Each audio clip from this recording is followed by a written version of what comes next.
lost karate. I bust you down like Itachi, cause you legit Mihachi. Straight kamikaze, I'm talking the bodies as I go straight brawly. Y'all niggas can hardly be me, I'm not part of the sea. I'm part of the sea like Moses. No psychosis or hocus pocus. I put in poems to stay focused. Ignore all the BS on my timeline. I throw a lifeline for those thinking I ain't about mine. Hit you upside your head with a tie iron. Can't be your time if it's my time. The set to be patient, I'm patiently waiting. It's driving me crazy, cause lately the odds that I'm facing is basic and basically tragically hating. Anticipating my fall, they want it all for themselves. So I made the call, no need to stall. I go and get them all off of the shelf. I take affirmative action, I'm blasting and laughing of how you reacting to my satisfaction of cashing injections and Benjis and Wilsons, the life that you always imagined. From the goal, yeah.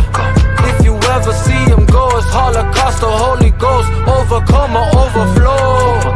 Yeah. Either way, it's overdose. Watch you walk or comatose, penetrating to your soul. Yeah. Tit for tat and toe for toe, pound for pound and blow for blow. You would never see me fold. Claiming that what you don't know, that is how you get exposed. Left for dead with bullet holes. Promise to leave it alone. Promises all day.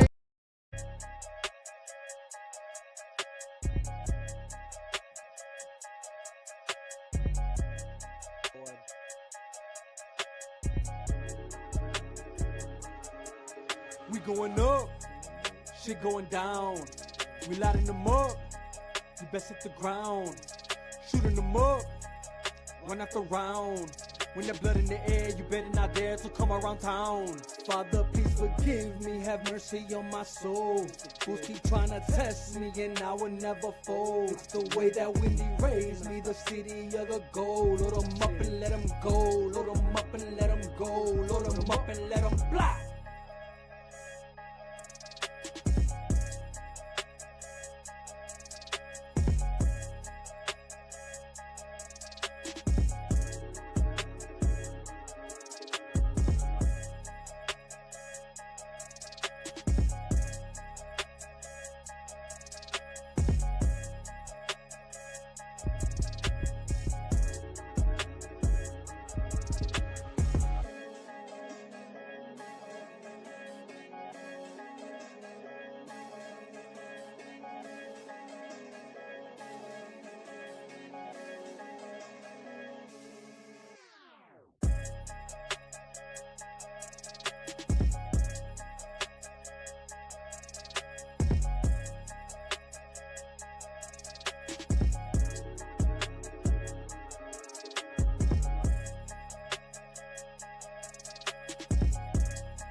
Yo, what it do?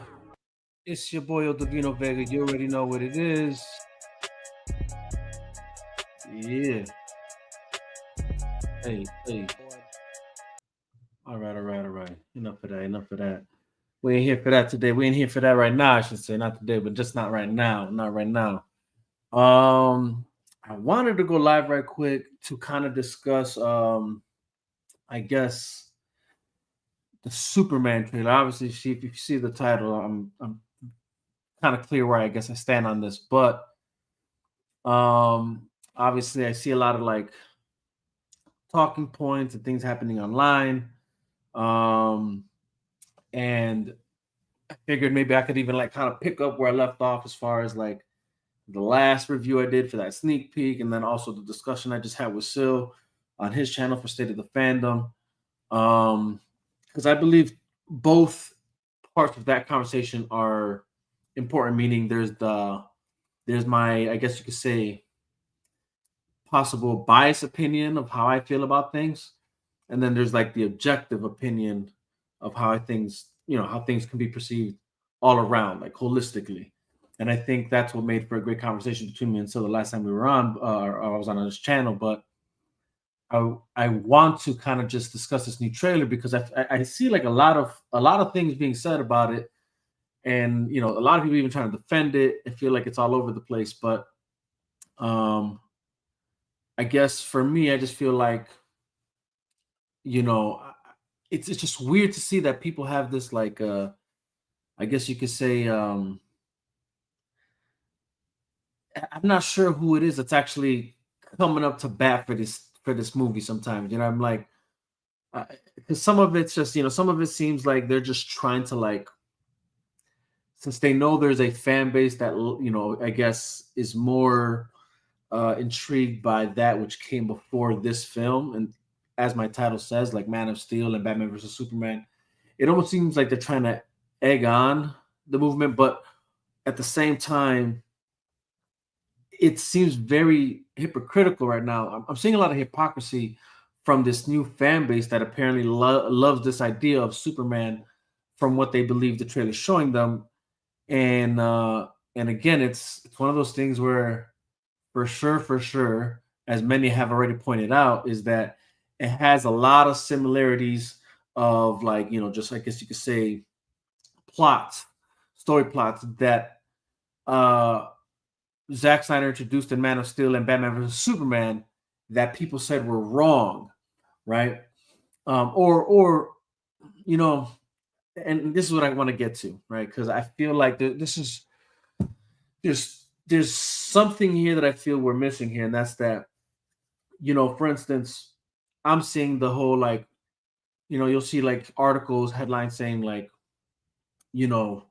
maybe it was that people weren't ready for this, for what Zack Snyder did. They weren't ready then, but they're ready now, and they're willing to accept and embrace this new idea, which really isn't new. Again, it's really not new. It's already been done. It's been done by Zack, and I don't want to just say Zack Snyder like it's just all him, but like him, his team, the people he worked with on Man of Steel and Batman vs Superman.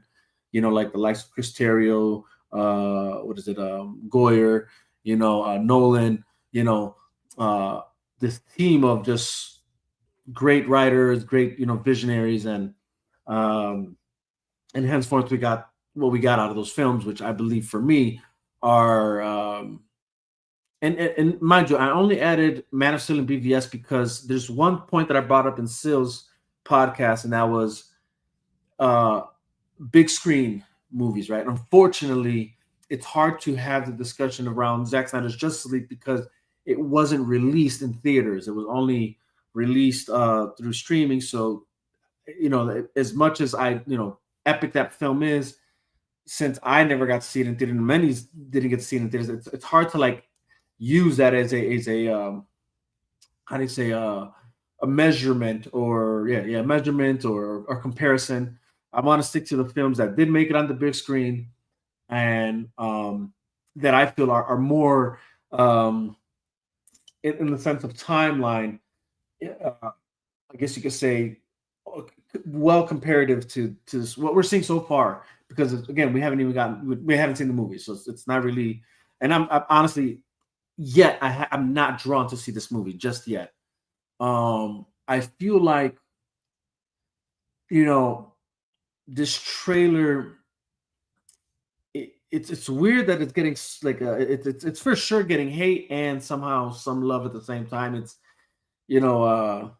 it's definitely weird, but it's not, and maybe it's not though, because at the same time I'm like, man, this kind of reminds me of I guess you could say the days where everybody was just so divided on how to receive these films, whatever, these DC films. So it's really not new.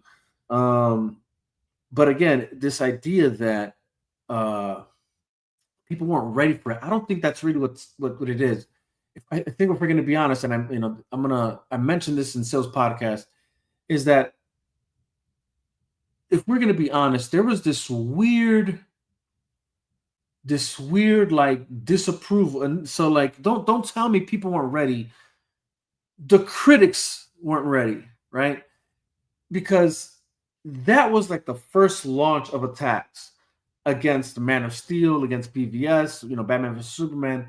It wasn't like general audiences having something to say about those films. It was the critics, and the critics created their narratives, and that was what, in the end, that was like the beginning of, you could say, not the beginning of social media, like taking its form of manipulating narratives and ideas, where somehow, we just live in an era where people struggle to have their own thoughts or opinions on things because it's more based off of like, although I feel like that's kind of getting better, but my whole point is like there was for sure a time where it's like there was nobody I can talk to, and it's still like that with certain topics, that whatever they just see on the media, whether it's online headlines, quick videos, that seems to be what forms their opinions on things without them actually like substantively doing the work themselves to like gather information or consume the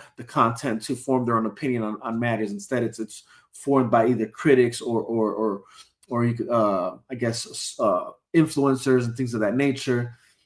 And I the inception for me where I saw that really manifest itself was definitely during the launch of Zack Snyder's DC cinematic universe. Starting with Man of Steel, and somehow it just, which was weird because as much as people that I went to go see it with were loving it, were like, man, just it. How do you say, like it was like a breath of fresh air seeing Superman in a different light, and not necessarily a different light, because I feel like again we talk about this, and I feel like there's a certain dishonesty that occurs when we're talking about DC films, I guess as a whole, and then but like especially when it came to Zack Snyder and his vision for what he was doing, they try to um, use words, and it's still a tactic now. It's like we'll use words to oversimplify and kind of congest the overall image of something or someone, right? And they did that with Zack Snyder's films, like easy, like quick, and it was weird how it became like. So, for instance, like I'm sure you've heard this. Oh, DC is dark, and it's like, and I've had this discussion before, and it's like DC ain't dark. It has dark elements for sure, specifically around certain characters like Batman, right? But I always thought that was a disingenuous word to use when you're describing DC and its films.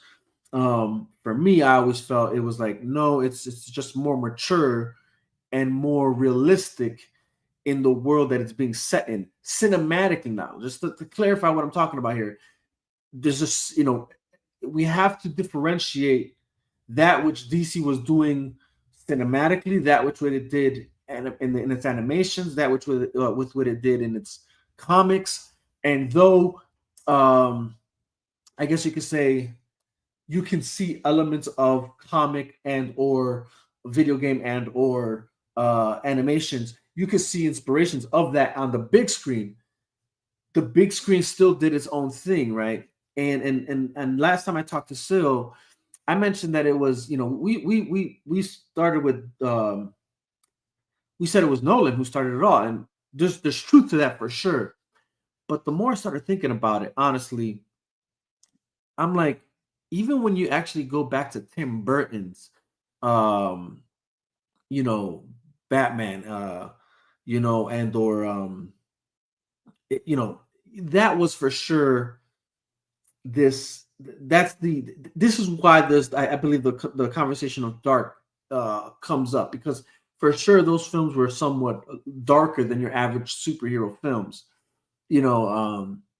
Once you start, when you go back to like the Michael Keaton Batman movies, that introduced a new element of darkness, or more. And again, darkness in tone, maybe like the vibe of around, like, you know, Gotham City was a scary. It's supposed to be a scary city. You know what I'm saying? Like there's the criminal elements or whatever, all that. But it was also a sense of like taking the character serious, taking serious the weight of what the, you know, what the how the character comes to be, you know, how he is, what he is, who he is, who he is, you know what I'm saying? Like that was the beginning of that. I just feel once we talk about Nolan, it just took it to like a what was done then with those Batman films prior. I believe it just did it here on a just a grander scale. um, but even then, it's like it's not even.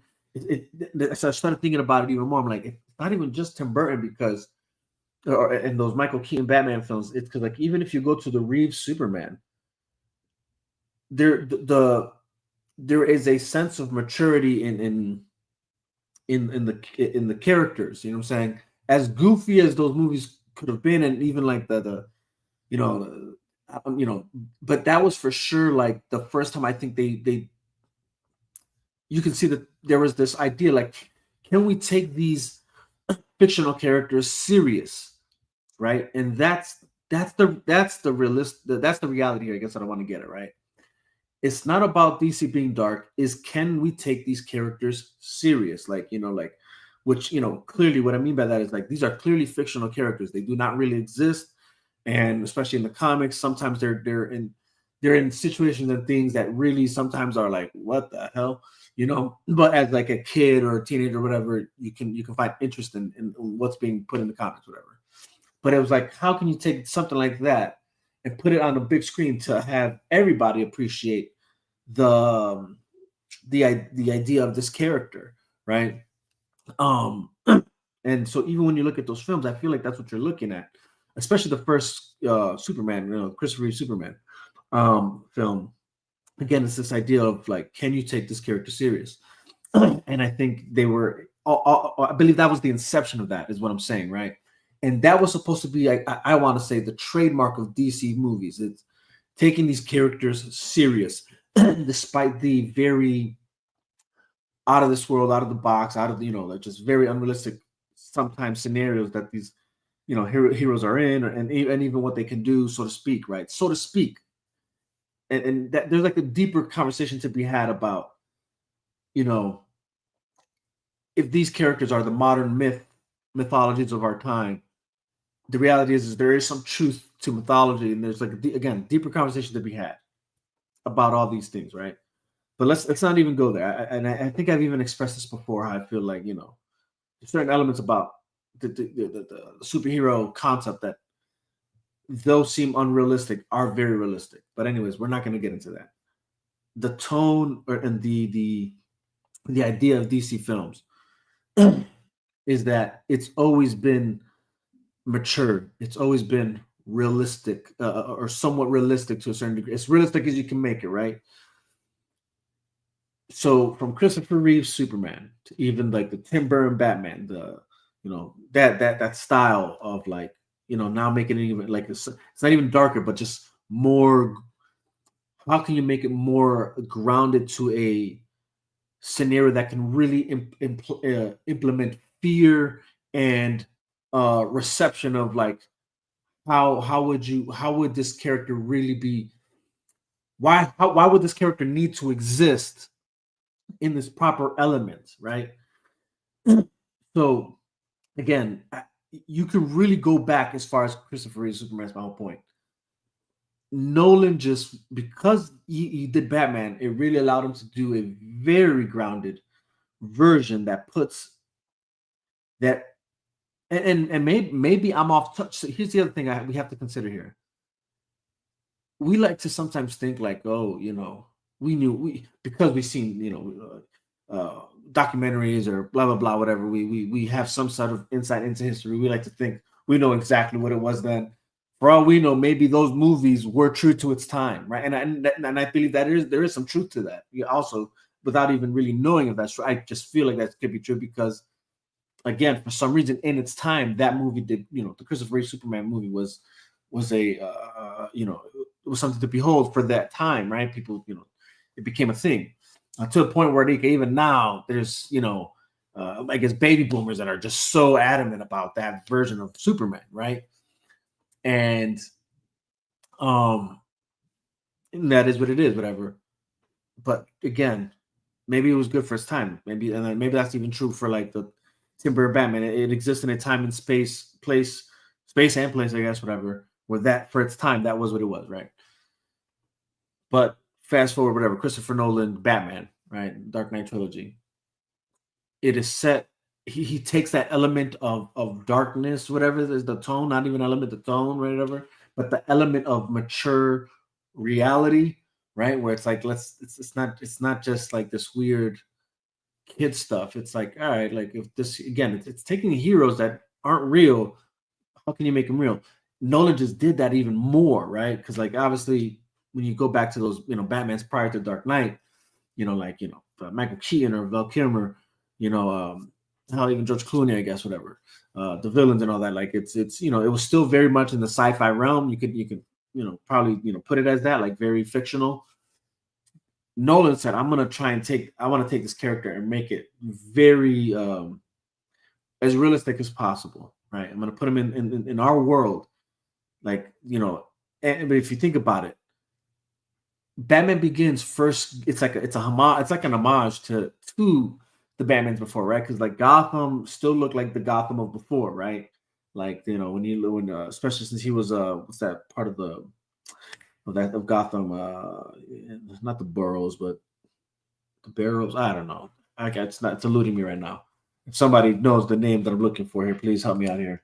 But there's like that neighborhood that Scarecrow. It has to get like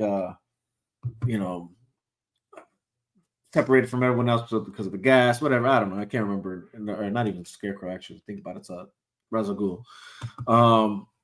But all that to say that first movie, Batman Begins, again, it was very much still that version of Gotham where it's like it's a fake city. It's like CGI-ish, for the most part, and all that, whatever.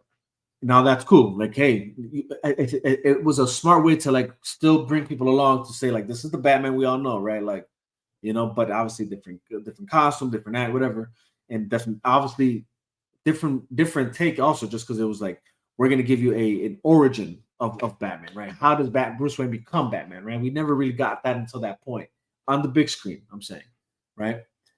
So all that to say that happens, whatever.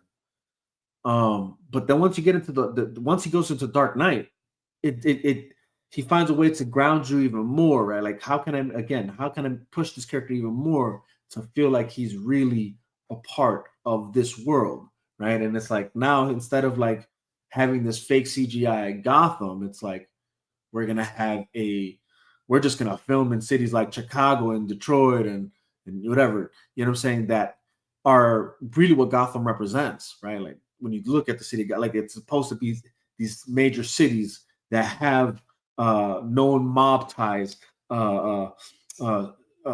criminal enterprises from big wigs to just street crime and all, whatever the case may be, gangs and all that, whatever. So he's like, all right, we're gonna put Batman in that in the element he really is supposed to be in, right? And so we're no longer gonna just have these fake CGI looking cities. Like, no, we're just gonna film in cities that really embody, that really what Gotham really does embody, right? So they do that, and again, it grounds the character even more. It makes you feel like, man, if this character existed, this is the world he would be in for sure, right? And again, I'm stressing this. The reason I'm stressing this out is because it was never about DC being dark. It's about DC being mature, realistic, taking these characters serious and putting them in a real world scenario, like real world aesthetic, like cities that look real, feel real, seem real, and then putting them in situations that are realistic situations, right? Like how would we really feel about this character? You know what I'm saying? Like how would the law really deal with Batman, right? Like how would they really feel about that? At the same time, while still trying to keep true the elements that exist in the Batman story plot or story lore from the comics to the animated series, right? Where, Detective Jim Gordon does work hand in hand with Batman for the most part. And, you know. But then there's also the element of them chasing him down and all that. So like all that, right? Because he's still technically a vigilante, right? He's not really a hero, so to speak. He's a vigilante. He's breaking the law technically, but in breaking the law, he's helping law enforcement keep the law, right? So, anyways, we're dynamic nonetheless, but that's what it is. So it's like, well, again, that's how that would work. That's how that would look. So it took these character. He took this character, grounded it as much as possible, and then even it's not just even it's not just Batman. It's even the villains. He went with villains that were that you can make realistic, right? Like they don't have to have superpowers. They didn't have to have some sort of like secret experiment that made them who they are, or some sort of drug. Like, you know what I'm saying? Like, notice he stayed away from Mr. Freeze, Poison Ivy, you know, those kind of characters. Instead, he stuck with just characters that he felt you can make it seem like they're realistic characters, like they would exist. Ra's al Ghul, right? And the League of Shadows or the League of Assassins, you know, Scarecrow, again, just a doctor who has some sort of like drug that can of hallucinogens that can make you tap into your fear, whatever, some sort of like thing like that, or some compound that can, you know, which again, it's not far fetched because it's like, you know, we have drugs that do that, whatever. Joker, again, some guy who just crazy, just psychotic, you know, narcissistic, you know, kind of guy, whatever. Yeah, just wants to destroy the world, right? Destroy Gotham for at least, you know, starting there, you know, and is infatuated by the idea of Batman, right? And, you know, there's that, whatever. Then you got Two-Face, right? Harvey Dent again, you know, and then even the Bane he went with. It wasn't the Bane that has the drug, like, you know, the drugs that make him look all like big and steroid up, whatever. No, it's like just a mercenary Bane that was under the tutelage of Ra's al Ghul, and then obviously Talia al Ghul, the daughter. Again, all villains that can exist in a real world setting, right? And I feel like when you talk to people, like I told Sil, for some reason, why I pointed that out was because somehow the Dark Knight trilogy is that amongst the general audience, that's the film that they hold on a pedestal as far as a DC film, right? And I feel that speaks volumes, you know.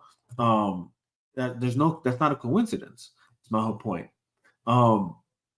So if that's the case, then clearly that formula.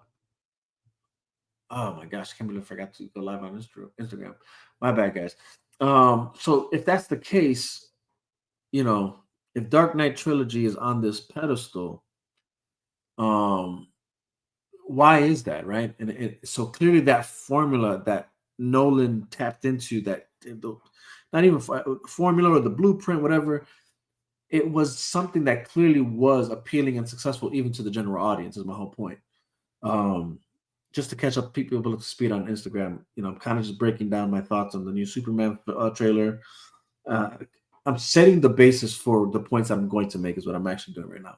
And I'm not too far in, so hopefully y'all can follow me here. But the whole point is that, you know, you have to realize, like, okay, there was something about the Dark Knight trilogy, especially the Dark Knight film, that people gravitated to, you know, that clearly says something about how people viewed DC and still view DC. Because, like, again, people that aren't comic heads, aren't big into like DC or Marvel for that matter, they're just more like casual moviegoers, but they appreciate these universes that exist on the cinematic world. What is it about these certain film that certain film that why is it they hold that to a pedestal, right? They, even to this day, that's the movie though, that's the go-to for them, right? For the general audience. You know, especially when it comes to Batman, right? It's like, oh, the Dark Knight trilogy, right? But then surprisingly, right? Not surprisingly, I should say, but even when you talk to people that again they're not comic book fans, but they have, like, you know, again, they just watch a lot of movies. They like movies. Other DC films that I hear that again are high regard are what, like Watchmen, Man of Steel, and then it's a mixed bag when it comes to BvS, but it's because most people unfortunately only saw the theatrical version, even though I thought the theatrical version was good. But even then, I feel like by that time, it was this time and space where, like, for sure, the social media apparatus of like just bombarding the walls, the wall of X, the walls of X or Facebook, whatever, with just articles and reviews of like either not blue check, well, blue checks, I guess, but like verified, whatever, critics and things of that nature, whatever. And there was this weird, just negative attack on that film that I feel is part of why there's this like uncertainty of even like, I guess, general audience. Because it's funny, whenever I talk to them and show them why the film is if not the greatest comic book movie of all time, one of the greatest comic book movies of all times, they can see what I'm saying, and they then they're like, oh man, I agree. You know what? I got to go see that film again, whatever. Da, da, da. So again, there's that. But my whole point is like the common thread between movies like The Dark Knight, Watchmen, Man of Steel, and even like those who do like the Tim Burton Batman films, whatever. It's not this element of darkness. Oh, it's just dark, the dark tones. It's this element of just taking these characters serious. Like, don't treat them like they're just comic book characters or cartoon characters, so you can do whatever you like, just like the most silly stuff with them. It's like, no, like if they took these characters and put them in the real world, you know what I'm saying? That's what it is, right? So that these characters seem like they're somewhat more relatable, more the story plot is more intriguing because like it's dealing with more real life tendencies and scenarios of how would consequences fold out. Again, it for sure the peak of that is Nolan, and then from there forward, there's a reason he passed the baton to Zack Snyder and all that, right? Okay. That being said, again, I just want to I wanted to make that term known, like, or set that first, like, I guess you could say, that's what I'm looking for, like, set the first ground rule of what I'm critiquing here when it comes to the new Superman trailer. It's not that it's not dark. It's just that it's not taking the character serious enough for me.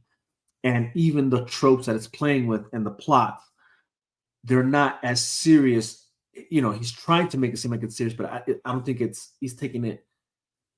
He's dropping the ball on the execution of it, right? Because I'm trying to be objective here too, right? Like, I'm just trying to judge it according to how I view DC, and then also how I think the general audience is going to look at this, right? And I believe there's things that they're betting on that to why it's what it is in that film, but at the same time, it's like, I just think not everything's hitting the way it's supposed to hit for him. I can care less, really, I guess, because I kind of knew this was going to be the case for this movie. But again, if I'm going to try and also just objectively look at this, right? Like, what do I think is the downfall, or what's missing here, right?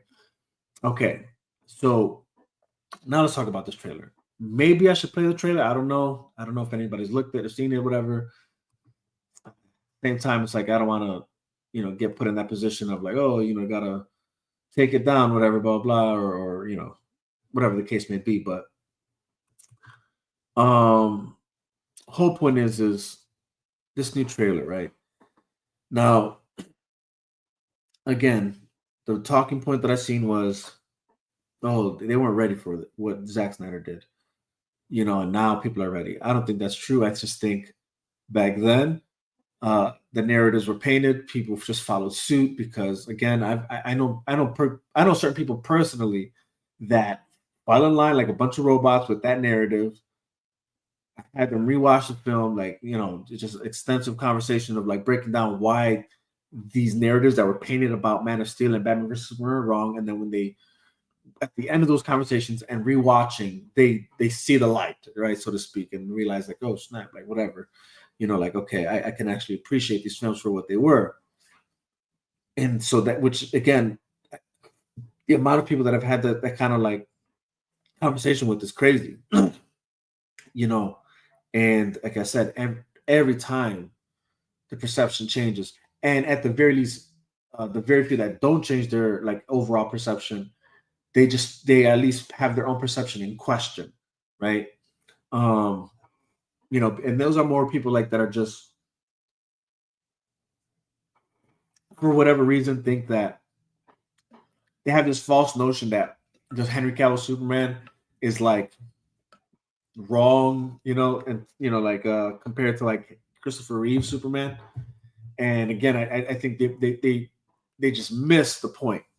But now what's funny here is that you're having these same people that are said that about Man of Steel and praised because they have all this admiration for the Christopher Reeve Superman, and then yet somehow they're looking at this Superman, this new James Gunn, David, whatever his name is, Superman, and somehow this is embodying, some of them are kidding themselves and saying like this embodies Christopher Reeve Superman.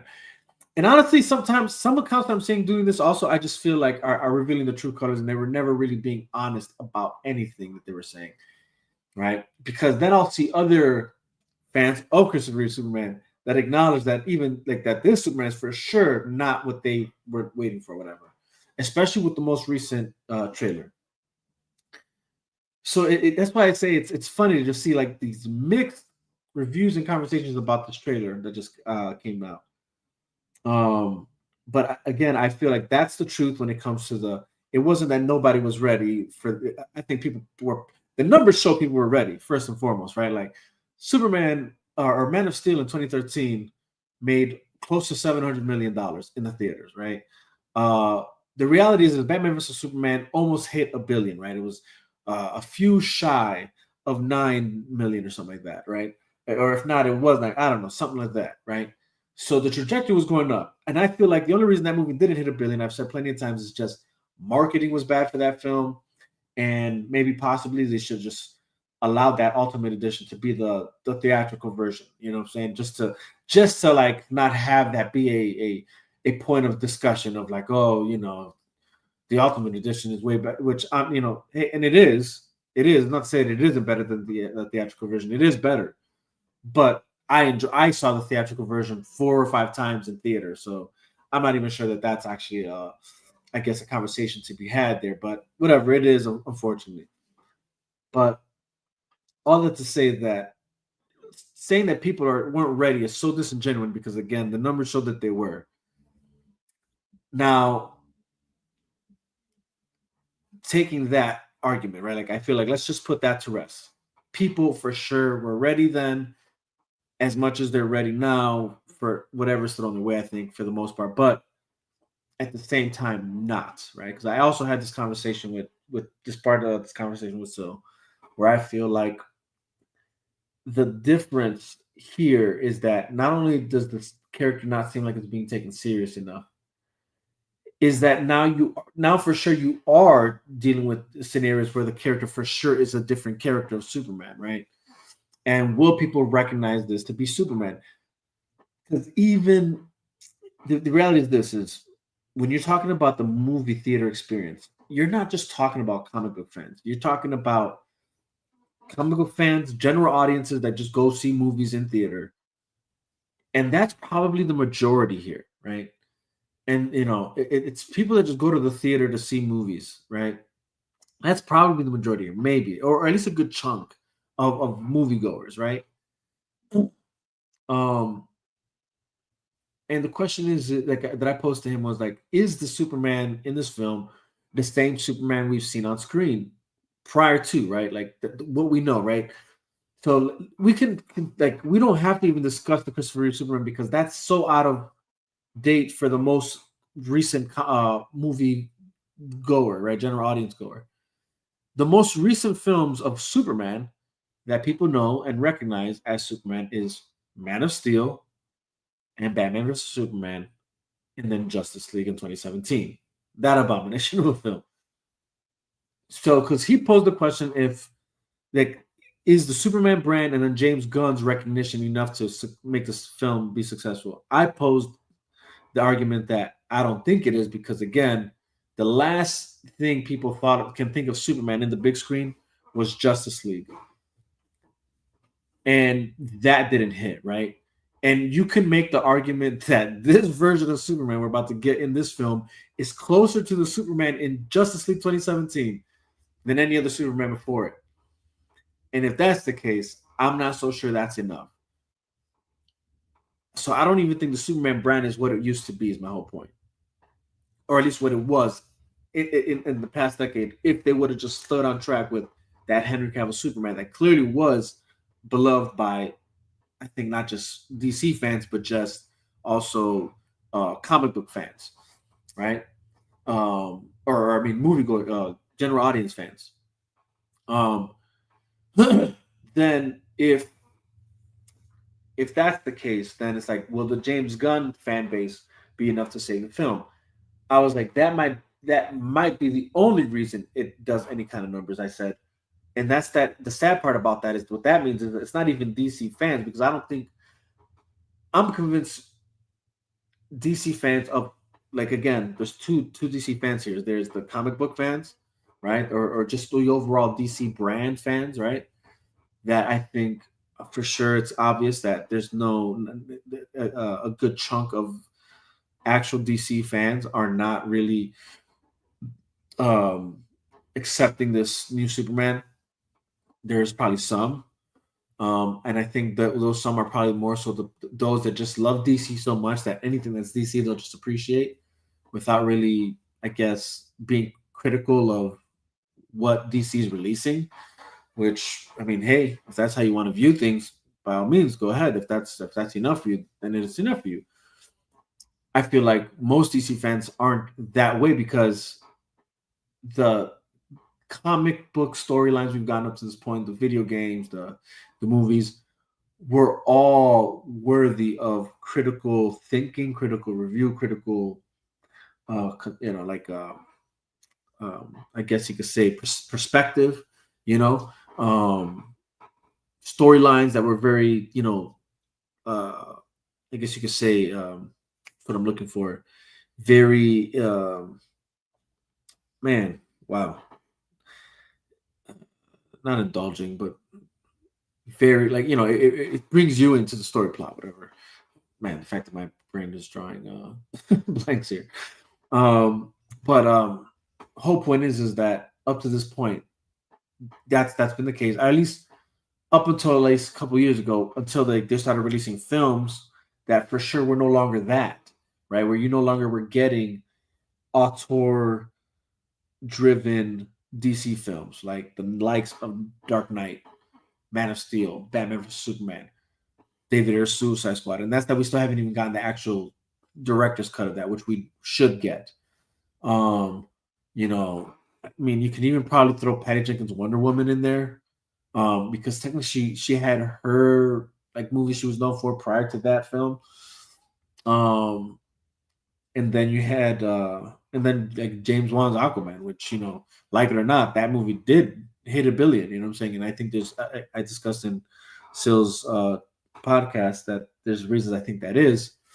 But nonetheless, again, it was this concept of auteur driven movies. But the problem is, after BvS, and actually in the middle of BvS, Batman vs Superman, they already the execs of Warner Bros. Already started like meddling with how these films were being made, and then they had the likes of Jeff Johns to like be some sort of quote unquote like unofficiato Kevin Feige of DC films, which was the most stupidest thing they could have done. And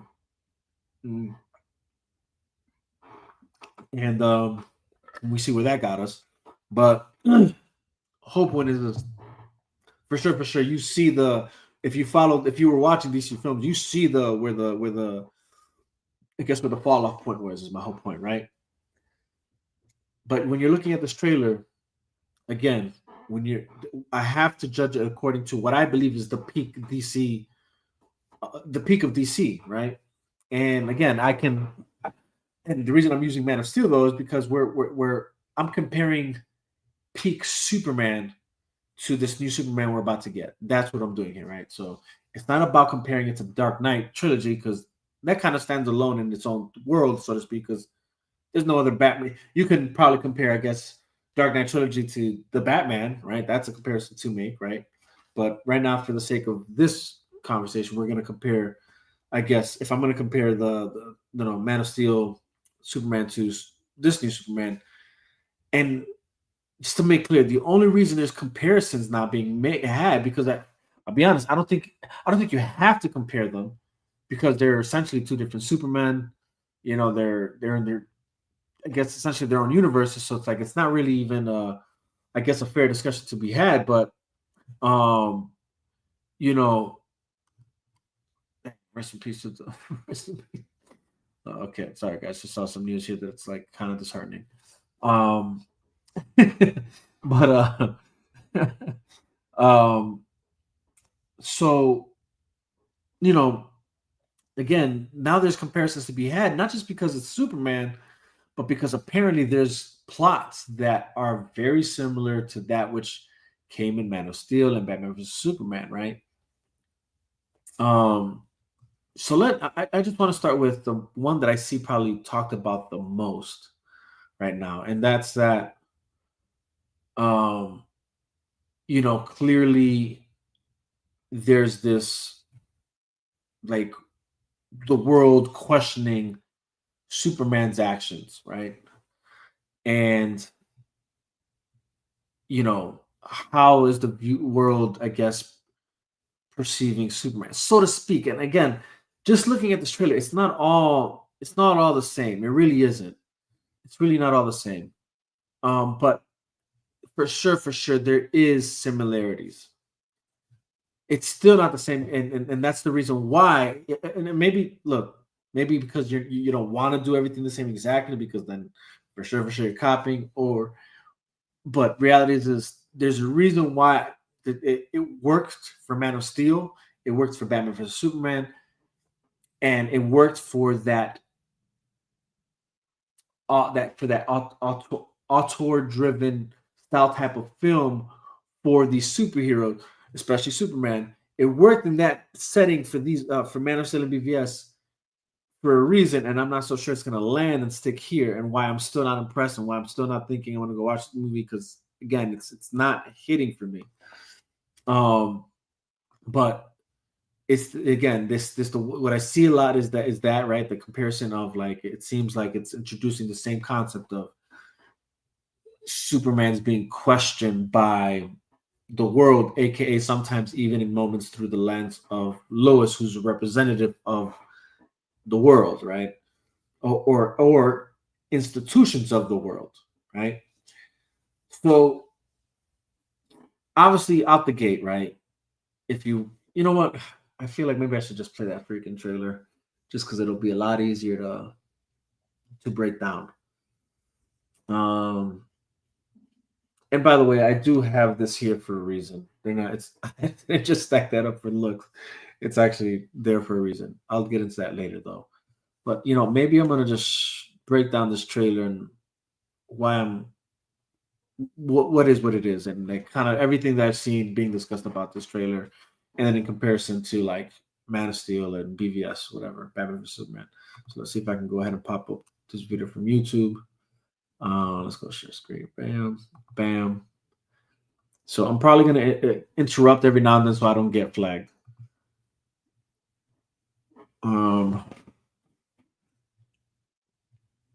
Okay.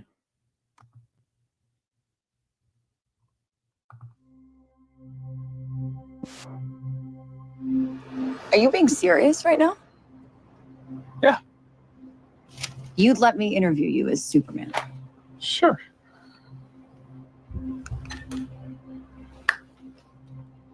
Ready? Let's do it, Cronkite. All right, so let me just stop there. And again, I'm gonna just do this not because I have something to say at every moment, but I'm gonna probably try and find something to say in every moment, more so because I have to.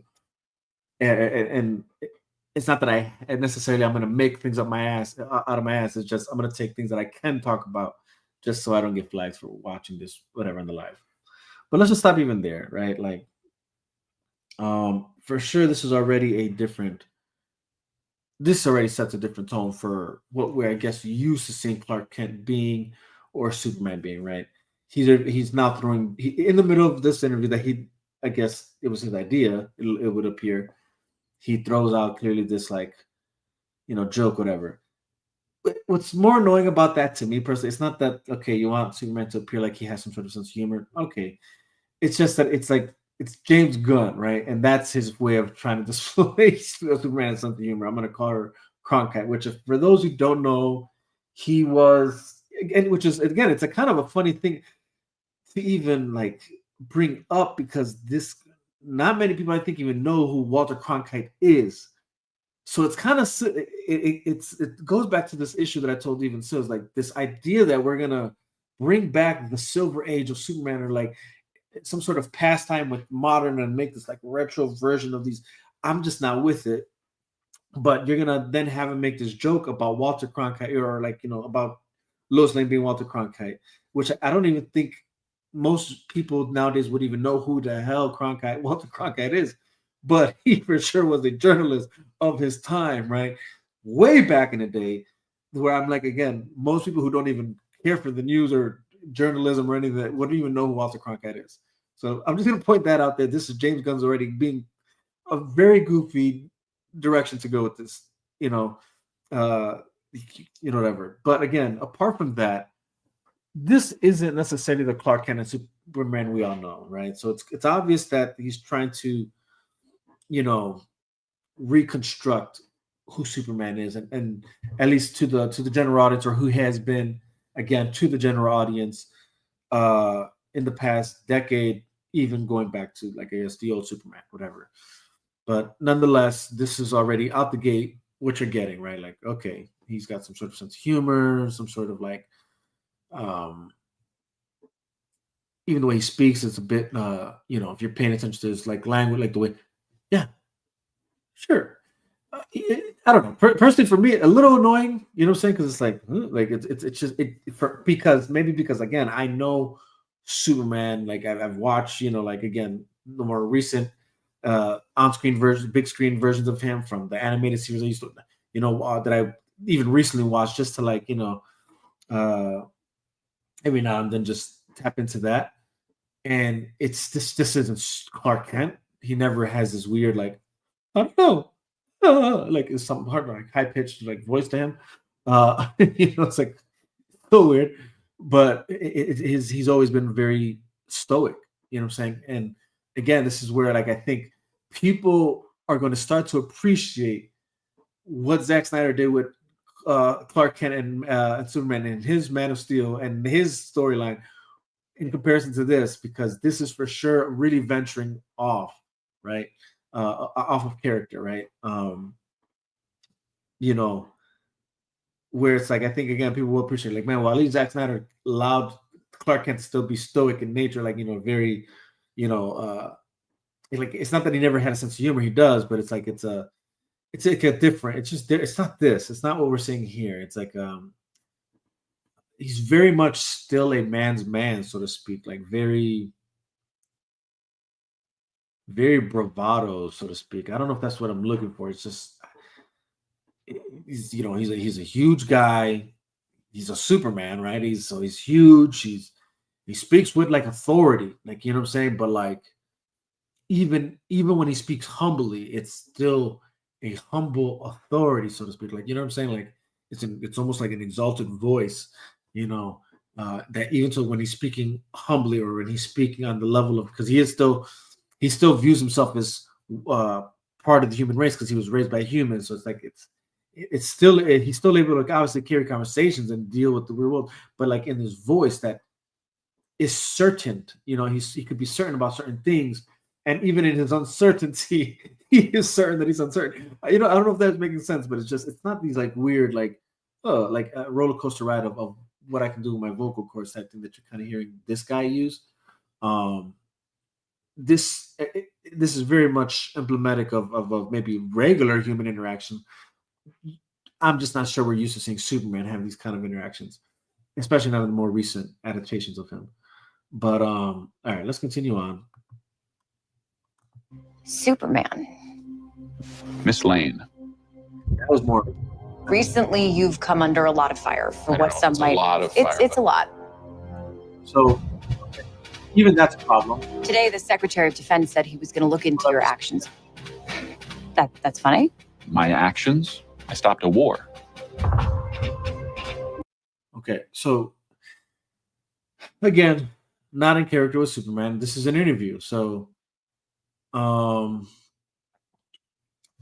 this idea that he's just going to speak over the interviewee just seems like something that's a little bit out of character. Again, this Superman's he's a Boy Scout. He's supposed to follow the rules through and through. You know what I'm saying? Like, just let me hear your question, let me hear your statement.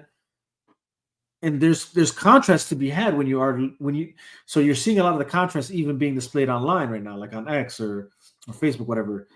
Because again, Batman vs Superman had these moments. So did Man of Steel. Whether it was Lois Lane questioning him, whether it's the Congress or the people in Capitol Hill questioning Superman, he is able to listen and let the person like speak before he says something. So even this is a bit like, okay, out of character, but nonetheless, it's just very clear James Gunn is doing something that this would be, I guess, maybe the new thing, right? It's not everything else people are trying to say is new. Everything else isn't really new. Like, again, having him being his existence being questioned by the rest of society and the world and the government and all like things of that nature. That's not new. That's already been done. But making Superman appear, and this, so we're gonna get to the heart of it. But like even now at this moment, even appear somewhat weak mentally, in just dialogue, and we're gonna continue. Maybe. Not maybe. I did. In effect, you illegally entered a country. This is how you're gonna be? I'm not the one being interviewed, Superman. Did you consult with the president? Okay, so, again, the comparisons, right? Like, you'll see that same him walking, being handcuffed. In this version, he's for sure being apprehended. By force, it would almost appear. And you could maybe make the argument, well, no, he probably just let himself be assaulted in that manner of being apprehended that way. Which brings me to, like, there's going to be other things at moments of this trailer that I feel like maybe we're missing the point here. There actually might be a lot more political nuance, like not nuances, but even like statements to be made here that I think might be shoved into the viewers, like, I guess, into the viewer that I'll break down later, but I feel like this might be one of them. Again, there's a few other things that I realized were in the trailer that I'm like, I feel like there might be a little bit like they're gonna try and touch on certain things here. I don't know, their version, Hollywood's version of always like wanting to bring awareness and preach to us about something, but whatever. Nonetheless, in this version, he's being apprehended. It almost seems forcefully. Where in Man of Steel, he surrenders himself, but they still treat him with dignity because despite the fact that they question his motives or what he's doing and the choices he's making, one, there's this realization like, one, he's Superman. Two, it's like, I'm giving myself up, right? And even from Man of Steel, like, and I, again, recently watching even the Justice League animated series, there's a part of the storyline where they give themselves up to the government because the government questions their power and their existence, like all these powered beings, like what they're doing, and they give themselves up to the government while there's this investigation to be had, at least the majority, minus Batman because he's that dude. And again, they're ready to handcuff him, right? But it's like hands forward because it's like, whatever. And but even in there, they're like the person who's like in charge, I guess, says like, don't even bother because I don't even think it would hold them, right? And then in Man of Steel, it's like, so they're like, all right, well, we're gonna let him handcuff him because he did surrender, and it's a way of showing that Superman is able to humble himself, right? And submit. I mean, there's a more symbolic thing there too. That's you obviously liken that to like I said before, Christ does the same thing, right? He surrenders unto the overall plan for the world, whatever. Either way, whole point is there's that moment where he clearly just breaks the handcuffs and it's like, all right, let's just put our cards on the table, right? But anyways, again, when you're comparing the two, like there's already just big differences for sure. So that in itself was interesting to me. Again, here it just seemed taken down like nothing. And this is one of the issues that I brought up. Again, it's like you're nothing so far. I mean, it's. I will say this. Just see, I should have said that. I should have probably said this out the jump. Out of everything we've seen so far out of Superman, like from the sneak peek and the teaser trailers from the beginning, whatever, this by far is probably the best thing they've shown. Right, that just has a lot more to show for it. But there's just still issues with the trailer personally, or not the trailer, I guess, what we're seeing in the trailer that for me personally is not having me interested in this film yet. But anyways, I would say like here we go. There's that part right there where again it's like, all right, man, this guy's getting manhandled. He gets beat up by his dog. He gets beat up by the son. He's getting beat up by this other guy. And it's just like, man, like this man just can't catch a break, But nonetheless, going back to this interview, right? It's like it's obviously kind of getting heated, and I would argue this is out of character, so far from what we've gotten in Superman before, somewhat, because you know what, and again, I want to be objective and I want to be fair here. There are moments, for sure. I remember in the animated series where Lois does grill Superman, right? And there's others that even question Superman, and Superman has his moments of like, but they're like, even then, it's like, it almost makes sense why they in the animated series, they did with him technically what Zack did with Batman and Batman vs Superman, right? It's like there's a plethora of things that have occurred up to that moment that has Superman on the edge surrounding Lex Luthor because of the atrocities Luthor's kind of committed up to this point on a personal level and things like that, and even with Darkseid because there's more of a personal thing there to why he kind of breaks, so to speak, kind of, and even then it's like it's not even like it's not you can't even compare it to this. You're being questioned by a reporter. Lois Lane is supposed to be the woman you love. I'm not so sure this.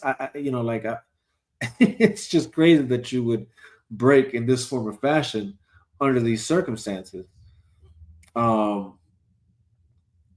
Again, and I'm gonna get to something here too. Let's let it play out. No. You seemingly acting as a representative of I the wasn't United States representing will cause anybody more except for me problems around the world. and doing good. Okay. I would question myself in the same situation and consider the consequences. People were going to die. Okay, so again, this how do I put it? A lot of that is just crazy. Like, how do you say, like, this idea that he would just flip out like that in the middle of an interview. That to me is weird. I personally don't like that. It just, again, doesn't feel like Superman to me. I don't think Superman would do that, or Clark Kent for that matter. It's not even just about Superman. It's Clark Kent. His character would not do that, and especially not with Lois Lane. And again, there's plenty of like things you can go to show that. But let's just stick to what I'm talking about here in Man of Steel and BvS compared to Superman, right? The stoicness, the stoicism. I don't know if that's the word, which one it is. Stoicism, stoicness, stoicism, whatever the word is, displayed by Superman and Clark in Man of Steel and Superman and BvS is more emblematic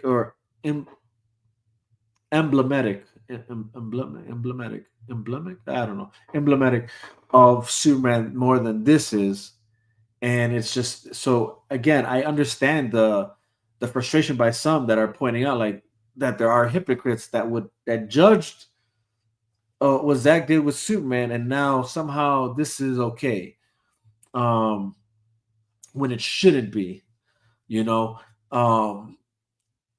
There's also another thing here. I'm not sure if it got to it yet, but whole point is again, his way, the way this Clark Kent carries himself is just very not much Clark Kent, at least not in anything I've ever seen. Now, if there's maybe there might be a comic out there that I'm not aware of that he's like that. Maybe there's a cartoon out there that I've never watched that he's like that.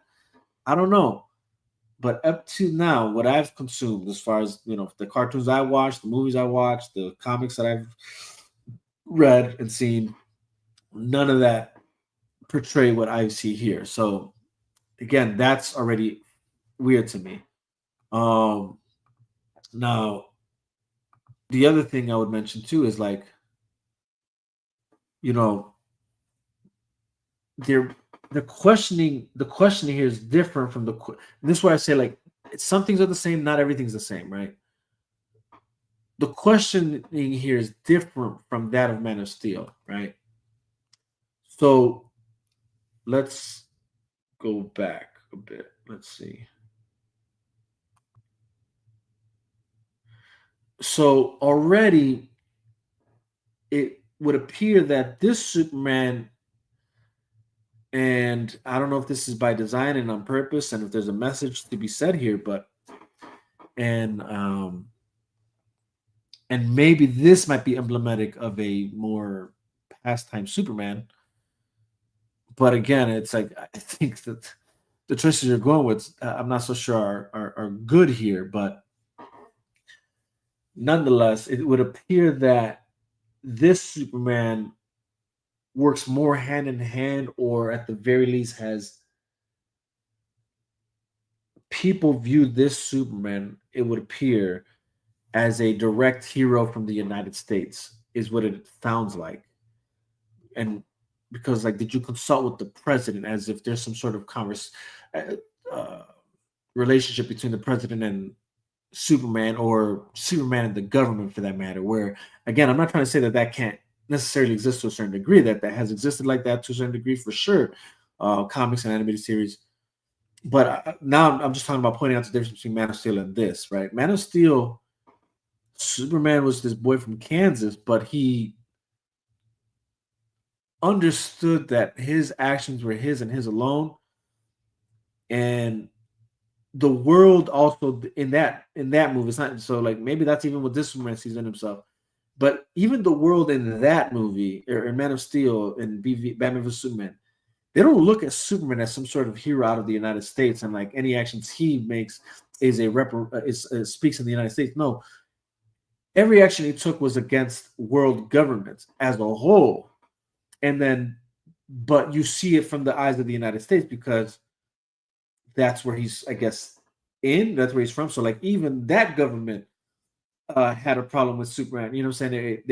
It wasn't that Superman spoke for them or did anything on their behalf. It's like it's that even in their own action that the government would take, he was doing things outside, right? So like he stops nukes from taking off, and who knows whose nukes they were. I'm not sure they specify whose nukes he stopped from going off. You see him obviously do his thing where he goes and saves Lois Lane in that interview that she has with that I think that warlord. I don't know if it's Somali or wherever he's from, whatever. Where they obviously the government already had some sort of like CIA assets out there and things of that nature. So it approached it differently. Where this one, it would seem that possibly Superman has some sort of like hand-in-hand dealings with the government on a, I guess, more direct level. The closest you got to that in Superman or Man of Steel was just his interaction with General what's his name?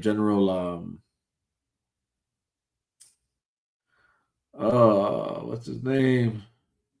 I forget his name at this moment, but it turns out he was Martian Manhunter the whole time, so that was cool. But the general, he has that interaction with him, and I'm talking about at the end of the movie where like he stops, like I think he drops like a drone right in front of the truck and whatever. He talks to that guy, whatever, and he's pretty much telling him like, stop spying on me, blah blah blah. Okay, that's explosive of an interaction you had with, I guess you could say, Superman with the government. And this one, it seems like maybe there's more. I guess time will tell. We don't know, but so far that's what it seems like, and that's what's in question here. Let me run that back. No. You seemingly acting as a representative of I the wasn't United States will representing cause anybody more except for me problems around the world. and doing good. I would question myself in the same situation and consider the consequences. People were going to die.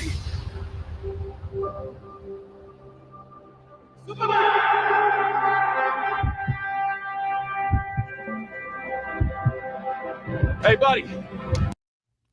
Okay. Eyes up here.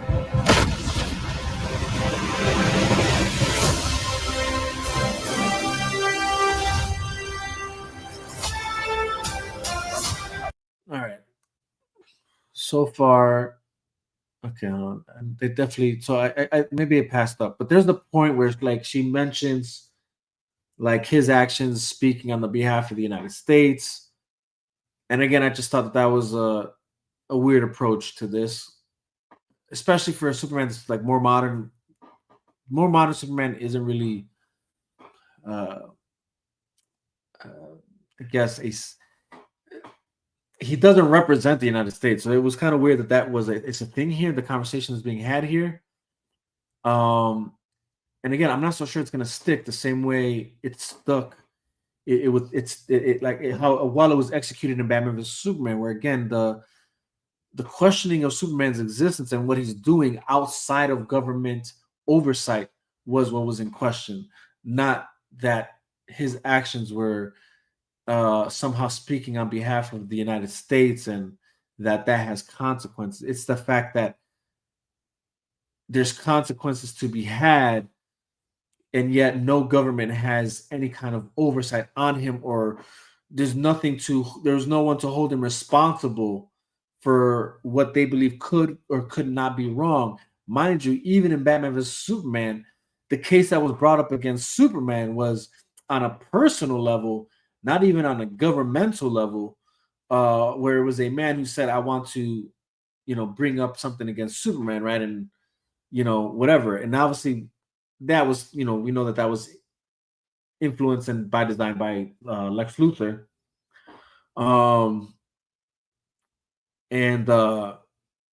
So it's still different in its own way.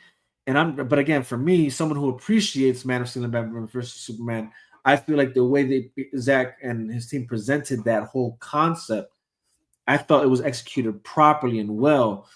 Where this one, I'm still trying to. It doesn't make sense to me. And then again, the way Superman lashes out against Lois is a bit weird.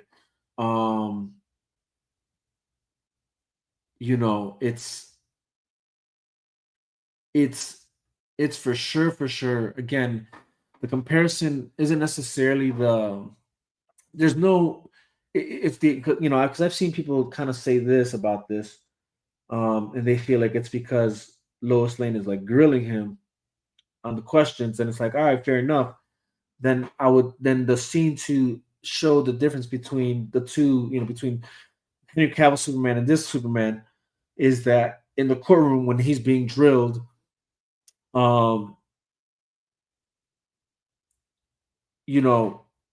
he doesn't react. He just stands there taking the blows, listening to what's being said. Even in the moments where the only other moment that's like that, I guess, is maybe, man, there's really no other moment like that. But whole point is you don't see him lash out over these things.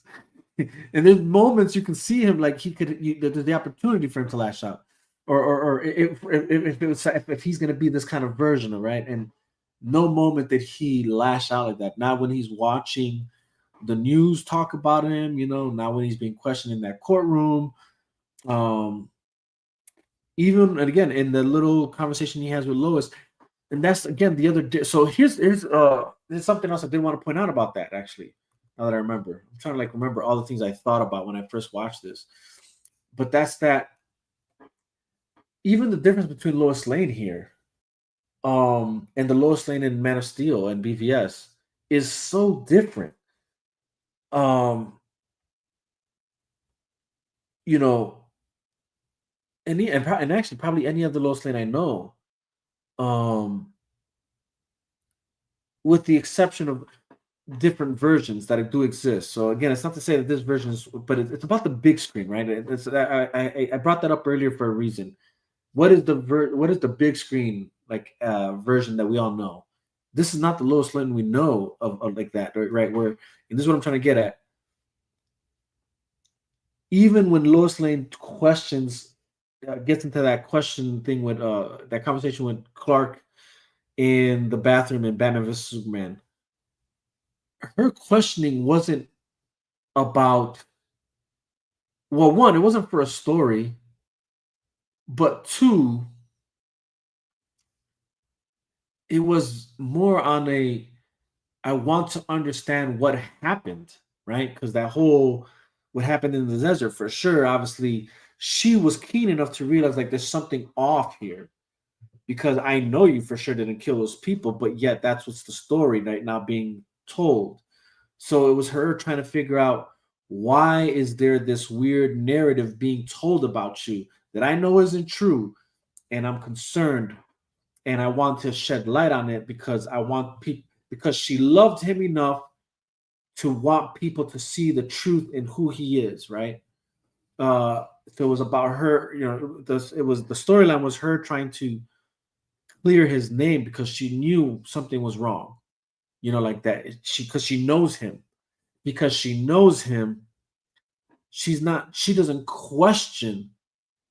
Her questions weren't about him interfering with something that wasn't his, his concern, that shouldn't have been concerned. It was that something's wrong here. It wasn't questioning his motives. It wasn't questioning, um, whether he's right or wrong about interfering in these global uh, uh, geopolitical situations that are happening around the world. That's not what she questioned. It was her just questioning why there was this narrative all of a sudden. Where did this untruth, right? Where did it come from? Why does it exist? Whatever. She was just more keen in trying to find out why was Superman being targeted, and all that to say that even that shows a different light. It displays Lois Lane in a different light from what we're seeing in this film. That apparently is, and again, this has nothing to even do with.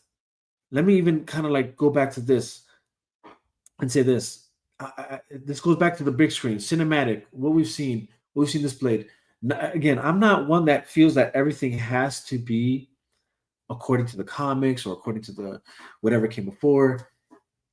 I bring up those points just so that there's this understanding that there's already like a perception of how people can view this, or that what people will probably like lean on when they think about how they are perceiving what they're now seeing.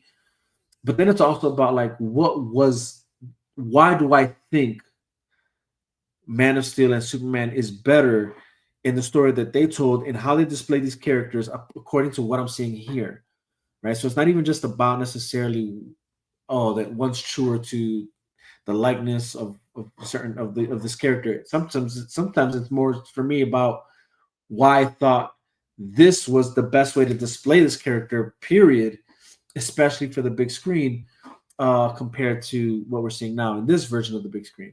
And that's what I'm actually, that's probably more so what I'm pointing out now when it comes to how Lois Lane is being displayed, how Superman is being displayed.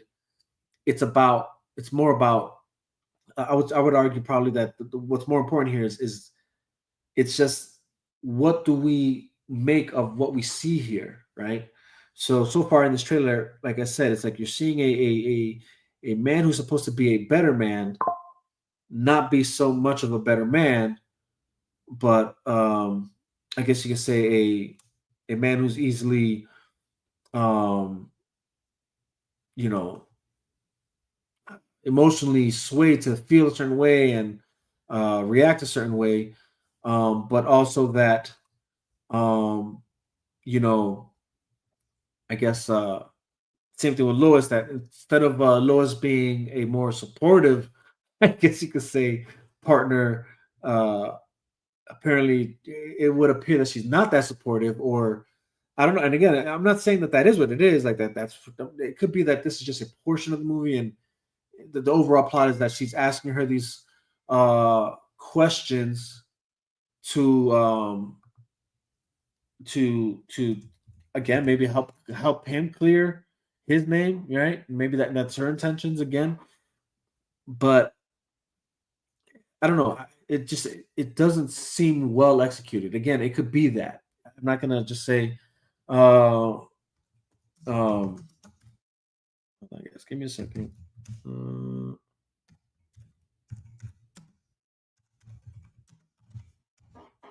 Sorry.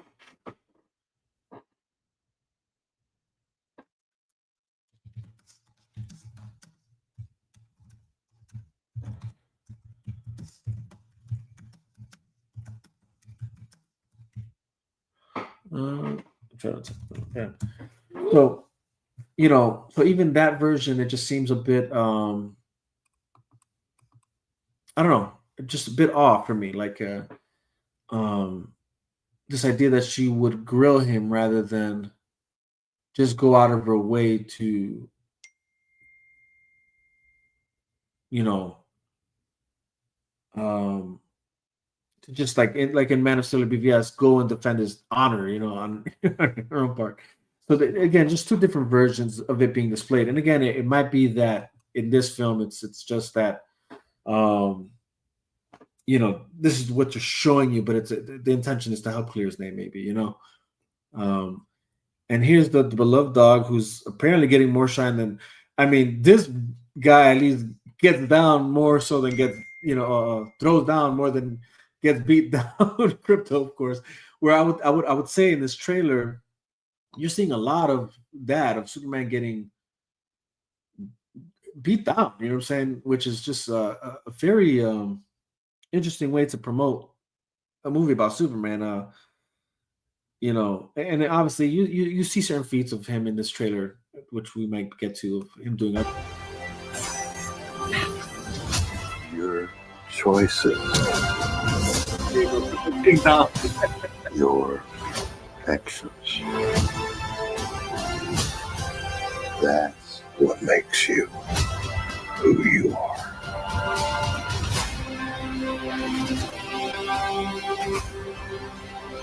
Superman. If there's anything that I feel the movie, if there's anything that I'm kind of somewhat slightly interested in, is just how they do Mr. Terrific. That's probably the only thing I'm like, man, Mr. Terrific looks kind of like Mr. Terrific, something that I'd probably be interested in seeing. Again, but that actually doesn't shock me. This is something I did talk about with Sills, that I feel like James Gunn's bread and butter is the unknown characters, the B-listers, the that's why his Guardians of the Galaxy did well. That's why one could maybe even argue his The Suicide Squad for the most part had it, that was actually a mixed review. There was a lot of people that didn't like it. I feel like there's a reason why that is, and I didn't like it compared to the Suicide Squad that came before it. This is the issue: is you're doing films that why are you choosing to do the films of your so-called friends that did already these films, right? Like, and that's, I think, another thing that's an issue for me personally. But again, it's like that's what you do, right? Your bread and butter is that, and now you're taking on this character and you're trying to do that, what you do with those other characters with this, and it's not working for me personally. But I see Mr. Terrific in this trailer, and I'm like, I can see you doing that. I can see you doing a Mr. Terrific film. You know what I'm saying? Maybe that's what you should have stuck to. Maybe that's what you should have done. And then let somebody else do Superman, I guess. But I feel like that's probably the only thing that interests me when I watch these trailers is Mr. Terrific. I just want to see what he does, what he can do. I'm not impressed by the Green Lantern. I'm not impressed by Hawkgirl. Even Metamorpho, yeah. I'm not impressed by his character. I don't know. There's not enough of him maybe for me to see how I feel about him. But yeah, let's keep going. Man. He's not a man. He's an it. Somehow. Okay, so remember I said like I feel like there's gonna be more to this, like even that what he just said. I'm kind of curious. What are you going with here? Why did you just why you I don't know. I'm afraid this might go somewhere else. It's not to say that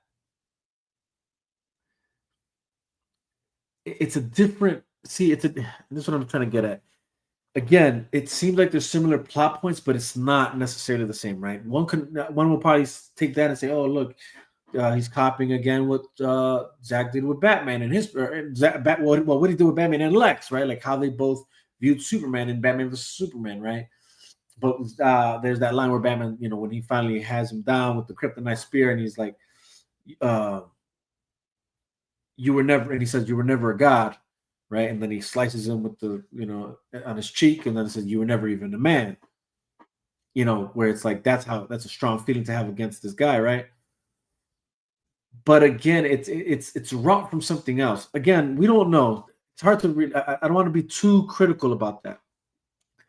My fear, though, is knowing just where movies have gone in the more recent years, and oh, look, there was a spider here that I just had to kill. But all that to say that, I feel like I'm worried this might go somewhere weird with that. But anyways, let's keep going. Now become the focal point of the entire world's conversation. I will not accept that. And you can see, like, again, throughout the trailer, you see Superman get mollywopped more often than you see him actually do something impressive. I cleaned your boots. I'll go get them for you. No, that's another issue. I don't know if she's country or not, if she's trying to sound country, but for some reason, every time I hear this, it sounds more like Irish, than it does country. So I don't know. It's gonna be weird for me. Like I hope that's not what it is.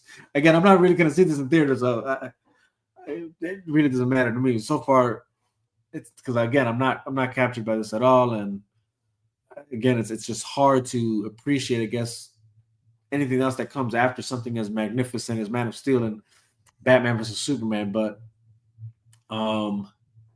yeah, that was funny to me every time I hear this, Like, is she Irish or something?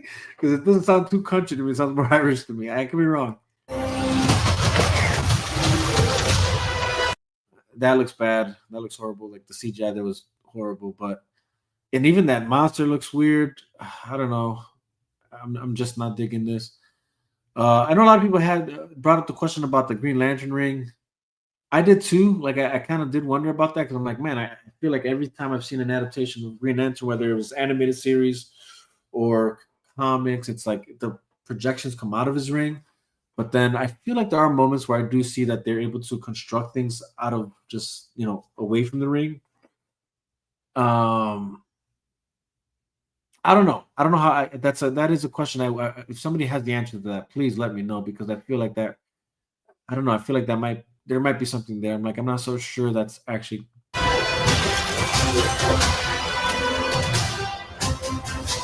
That was another scene that's been in question, right? Like, which is weird. Again, I'm sure that's supposed to be comedic relief. This is actually. Let's go there. Okay, hold on. I'm gonna see. Okay, that's so quick, man. All right. Come on. Okay, there we go. This is something that being so talked about. This is what it's like. This moments of so-called comedic relief. You're having a moment here of a guy laser beaming into a building. There's something there. there's supposed to be the gravity of something serious happening, and then you put in something like this to alleviate the burden or the heaviness of what should be felt in something of this nature, of this magnitude. This is James Gunn for you. This is an issue for me, and I feel like this is going to be an issue for the overall moviegoer and the movie experience.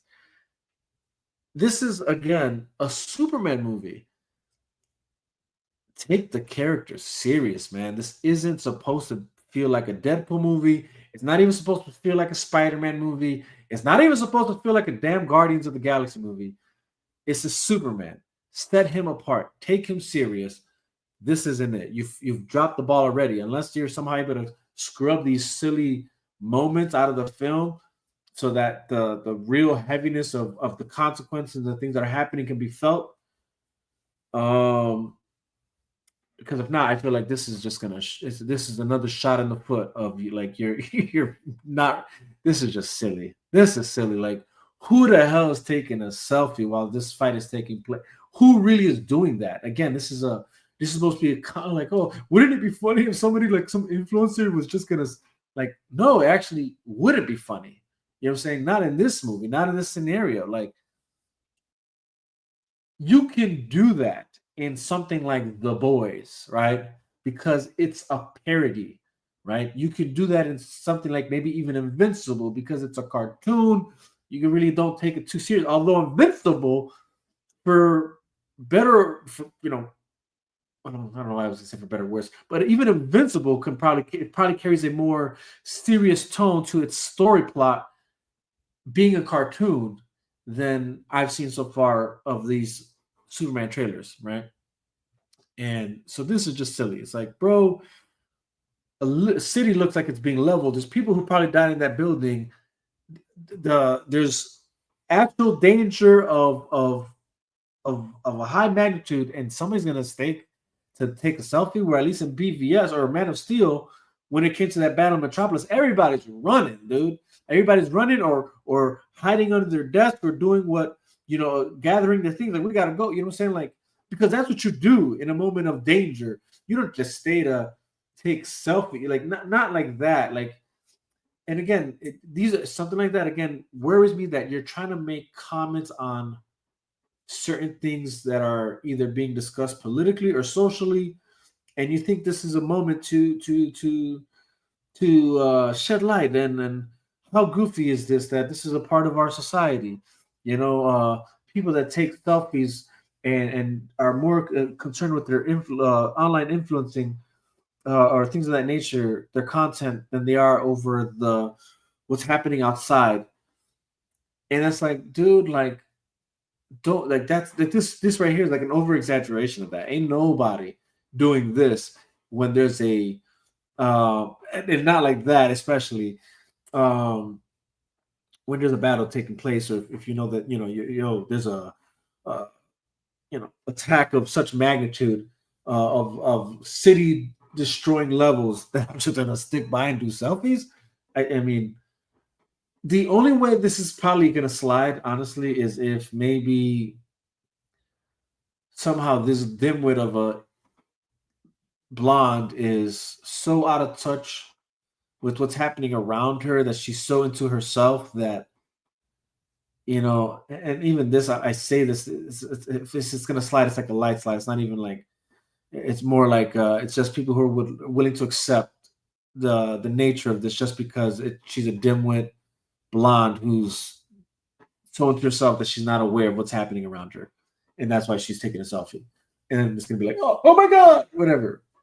But even that's like a silly thing like that. So like, yeah, you don't hear the rumblings of, like, that's just weird, So again, it's gonna be, it's a weird joke to try and land during a moment of that. If you were taking the character seriously, and not just the character, that world, which again, this goes back to that what DC is. It's like DC is grounded in realistic.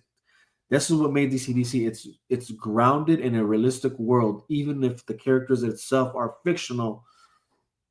You put them in the world that we live in, so that it feels like everything that's happening is true. This is how it would be. This is what's going to go down. Whatever, things of that nature. doing things like this, it takes away from the gravitas of what you're trying to display. If like, oh, what how would the world react if Superman, whatever. Okay. So anyways, this is a silly thing to have in a movie, but whatever.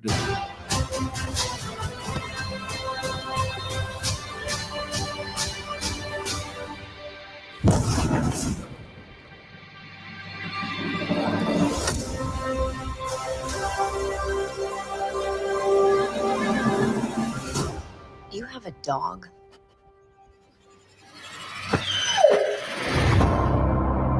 Telling you, that's that dog. That dog is that dog is more likable apparently than anything else. That's the only thing I see. And actually, even the dog itself, even as much as the dog is likable, even that has you know, a divide of how people feel about it. But I mean, personally, myself, I'm not a fan of the dog. But you could see that, oh, it's these wonky things we're gonna put in this film that you know what, like I said in Sales Pod, James Gunn's fans who probably love to see him do those types of things in his movies, maybe they'll appreciate that. But personally, for me, like I'm just not a fan of that. I'm not digging that. I feel like, again, it's like you don't have to do this with every comic book movie, right? Like, this is why I appreciated the Dark Knight trilogy. This is why I appreciated Man of Steel, Batman vs Superman, Zack Snyder's Justice League, because it just does it different than every other superhero comic book movie that's out there. You know what I mean? It actually takes the character Joker. Let me add that in there. It takes the character serious. Like, you know, like how can we take these characters and make it seem like they're in, how would they exist in our real world? How, you know, how would we perceive them? How, you know, the consequences of what would really be the case, you know? That's what was challenged, so to speak, in the Dark Knight trilogy and Man of Steel, Batman vs Superman. It was never this dark narrative. Oh, it's so dark and broody. Like, sure, there's tones of darkness for sure, elements of that, because certain characters, even in the comics, that's their realm, right? So it's like Batman for sure is that. So that's why, yeah, if you add Batman into a Superman movie, it kind of brings that, he brings that darkness with him, right? And that's why even when you know, Lex Luthor, you know, is doing his little pre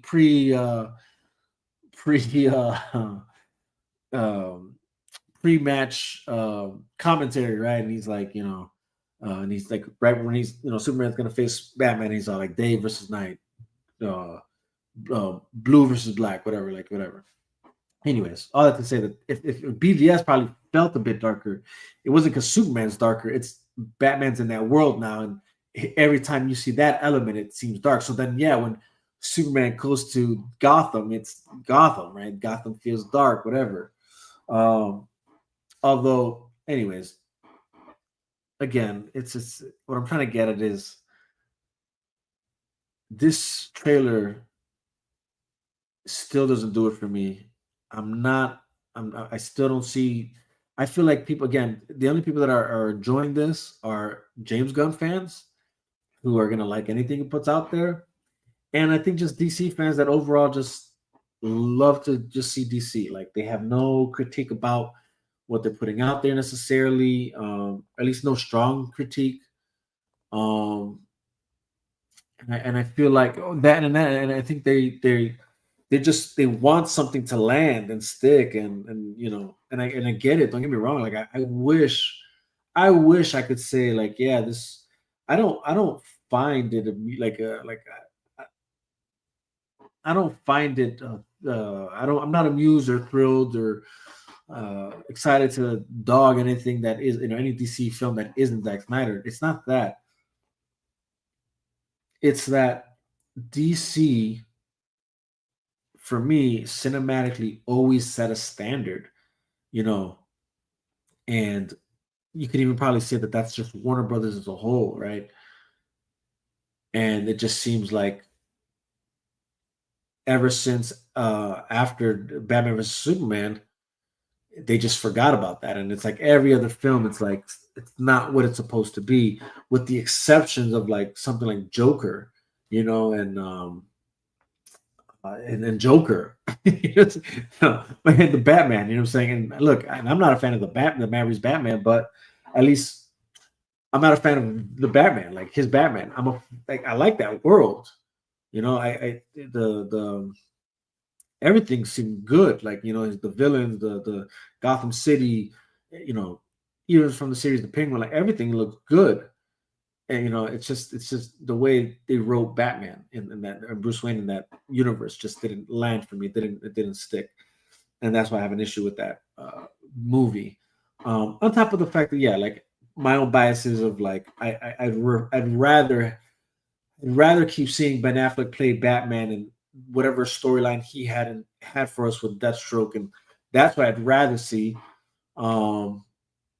But this, yeah, all that to say that regardless of that, at least Matt Reeves was able to stick, you know, to the overall standard of what, you know, DC is for cinematic experience, where it just seems like everybody else just dropped the ball. At least, I don't know. That's a longer conversation for her to like actually break down every DC film that followed, you know, but just to stay on topic here. Again, I feel the differences between why it's hard to appreciate this film is because it's probably closer to the Justice League version of Superman than the other Supermans, which isn't the best Superman. And then when you're looking at the best Superman, and I say best just because, again, the general audiences liked this version of Superman, and that's Henry Cavill Superman, and that's the way he's displayed in Man of Steel, and then Batman vs Superman. And again, it's like it's not just the characters; it's the world around this character, it's the people around this character, it's the sub characters as well. It's not just Superman.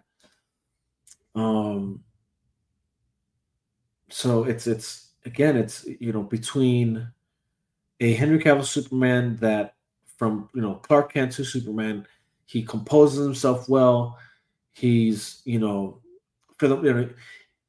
he composes himself well, with the exception of certain moments, right? Like and the only moment you see him kind of lose his shit is in Man of Steel, is when he goes at Zod for touching his, you know, for pretty much laying hands on his mother, you know what I'm saying? Like, you know, and he just goes ballistic on him, right? Like, you know, but you know, and that, even that fight sequence is just so amazing, you know. Other than that, it's like, you know, you don't see him flip out like that. Like, he doesn't. There's never a moment that he flips out, even when, like, you know, when being questioned.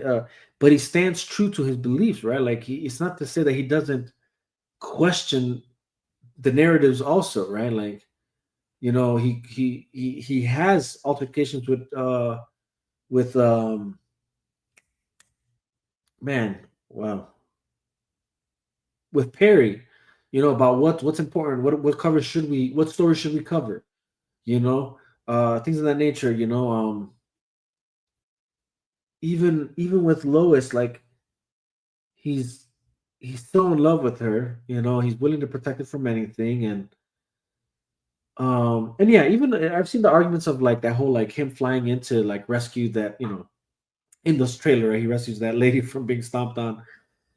I'm not too fixated on that, you know. Again, it is a comic book movie, but I guess if you are going to, my bad, if you are going to critique it, the critiques are still fair, you know. It's not like it's because when you see, even these are the things that are put into thought, even when Zach and his team are putting these characters together, it's like, how realistic can we make this, right? So, like, even, yeah, when Superman does things like that, you notice that he does things with his body to make sure that they're still displaying the laws of physics as best as possible with the character that clearly can break through the laws, or not break, but go against the laws of physics, right?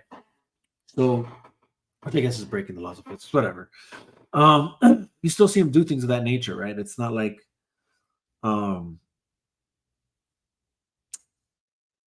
so but again, even in that scene, that I'm not going to pretend like oh, you can tell he just tackles her. It happens so fast. I don't know. You know what I'm saying? But if it is that he just comes and flies in and just catches her for sure, it's like, all right, yeah, you should have put more thought into that, like how you're going to save her. You probably should have just had him. But then again, this is where it's like, man, you're Superman. The way you're displaying him does not look strong like Superman, right? Because I feel like Superman in that scenario doesn't necessarily just fly and take the girl out of the way. It's more like he would just come and stop the foot from going down and just like, I don't know, something like that. Like just stops the foot and get out of here,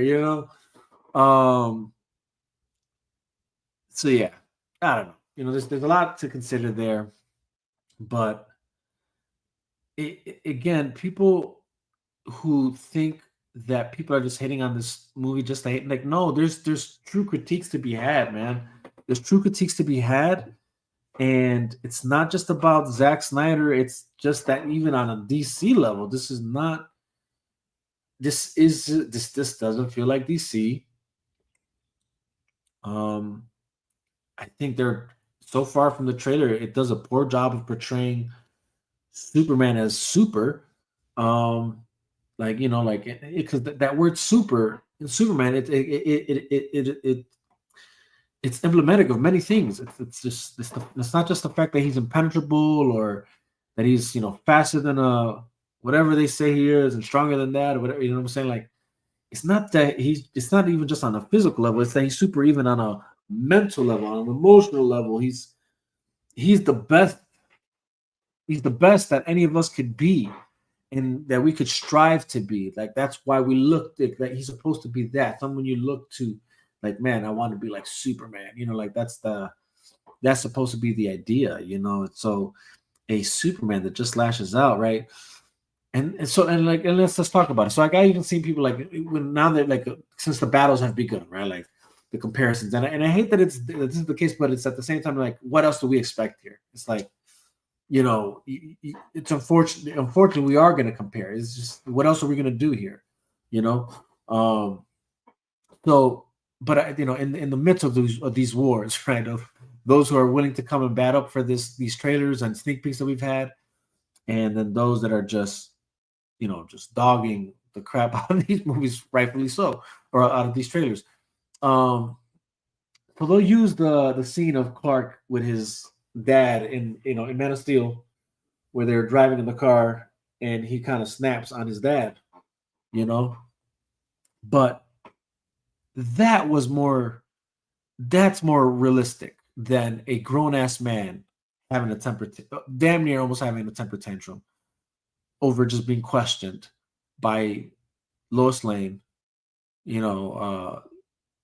who he's supposed to love and knows that she wouldn't be coming, who, if he knew who she is and understood who she is, wouldn't just be like as offended and on the defense as he was in that moment in the trailer, right? But they'll take the scene of Clark snapping on Jonathan Kent in Man of Steel, and it's like, but he's a teenager. He's not a grown-ass man. He's a teenager going through what teenagers do and having a moment of rebelliousness. So, like, that's a stupid, like, comparison. Like, it's just, like, how do you even think that that's adequate enough? And again, this goes back to Zach and his team tackled this concept, like, more perfect, than, or just really well, where it's like, his parents for sure were guarding him from being exposed to the world, because they know that the world in real life, like, in our real, this is what made the movie seem real. Like, it's because, like, yeah, you're right. The government wouldn't just be like all up and like, yay, we have a Superman. Like, no, they'd be like, yo, what the hell? Who is this guy? What the hell is he doing? You know, should we be worried?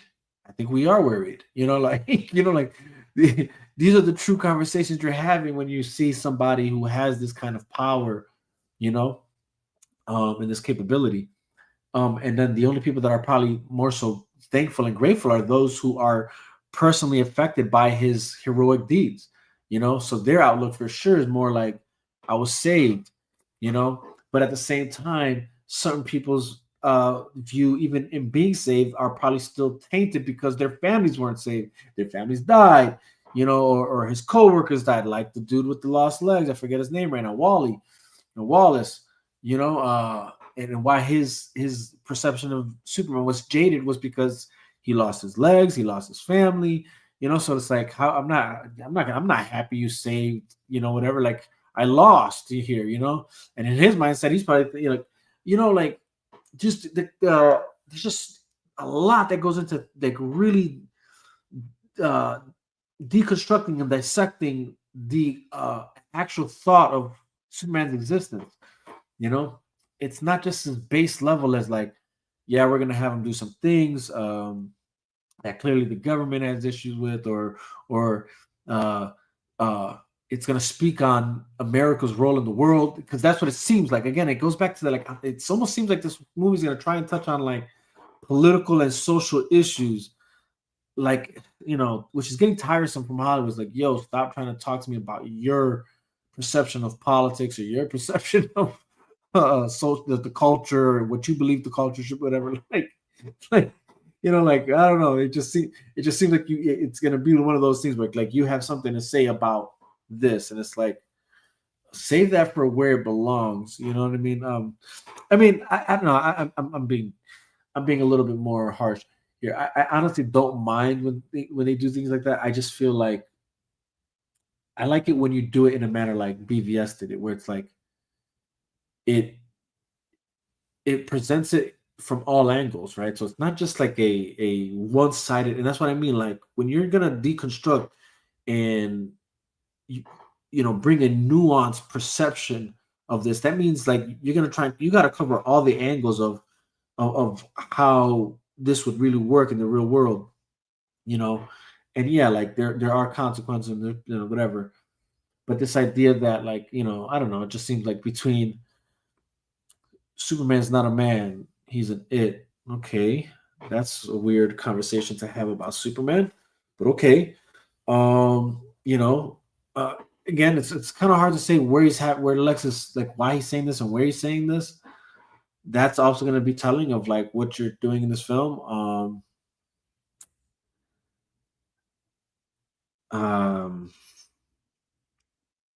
Superman being representative of America and his presence in the world, breaking rules. I don't know, that it seems like they're trying to say something there about, possibly it could be that they're trying to say something about America and its role in the world, like, and how it apparently might intervene. It seems like they might be saying more than what we're seeing here. It might be the case.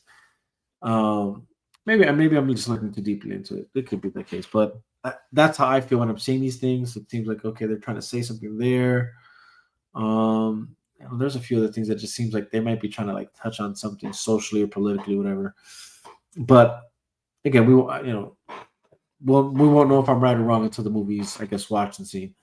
But yeah, I think if we're gonna be honest, it's like, dude, like, it just this. If we're gonna try and say that James Gunn is copying Zack, it's not even that. Like, again, it's not. It doesn't even have to be that it's copying. It's just that one for sure is just still a better movie, a better story, better portrayal of Superman, and it's a better portrayal of the world we live in. It's a better portrayal of real life consequences, real life reactions, compared to what I'm so far seeing here. And it took the character serious enough where, like, everything that's happening comes with a burden. It comes with the weight of it, of how you're supposed to actually feel about what's happening, what's being said, what's being done. Where so far it looks like, again, this movie's gonna have so many moments of wonky comedy, like, Walter Cronkite, the dog, just recklessly beating up his owner, which I will say this trailer puts to bed whether or not this dog belongs to. Oh, it's because it belongs to Supergirl. Well, clearly it doesn't. Lois Lane asks if it belongs to him. You know what I'm saying? Like, you have a dog, and then the dog's on him. It's clearly his dog, and this dog is so stupid, like, that just doesn't realize that his owner, his is hurt. And but that's supposed to be funny, because it's a dog, and he's just trying to play, and it's like, even real dogs know, like, when enough is enough. Like, you'll have dogs that can see it the moment you walk in. You'll have some dogs that may not recognize it the moment you come in, but after that first, like, attempt, and they see you're not going, it's like, okay. Or at least even like the second attempt. But this dog has so many attempts. He's like, come on, let's get up and play. It's just, whoa, dude, like, that's crazy. And then, yeah, like, if we're gonna make the argument, like, and that's not even a real dog, it's a alien dog, it's supposed to be crypto, it's supposed to be more intelligent, whatever. And all these are valid points, and valid critiques. But again, it's just these moments of wonky comedy that are supposed to bring levity, but it just it might be much. It might do too much that you're gonna undermine it undermines the what's supposed to be the heaviness of the plot. Like, if we're supposed to feel that there are, like, that Superman's going through it, from all angles, well, it's going to be hard to view that, or like to feel the pain of the people in the mood. Like, like, how am I supposed to feel that way when you have this influencer, like, just casually, or maybe not even an influencer, maybe just someone trying to take a snap or a selfie, you know what I'm saying? Like, in a moment of, like, destruction happening in the city, the fact that you have the Green Lantern, even Green Lantern's moment of him just whacking some soldiers off, brushing them off, like, it just seems like, and that might be on brand with the character. I don't know enough about Guy Gardner to say if that's accurate or not to the character, but nonetheless, this is a Superman film, not a Guy Gardner Green Lantern film. I don't know, so just a lot. This is like a lot that just turned me off about the film. Again, I hate the way the Guy Gardner looks. I'm not a fan of the look, the aesthetic. I'm not a fan of Hawkgirl's aesthetic look. Metamorpho, I will say, in this trailer, there's moments where it looks good, and then there's moments where it's just like, oh man, that's bad.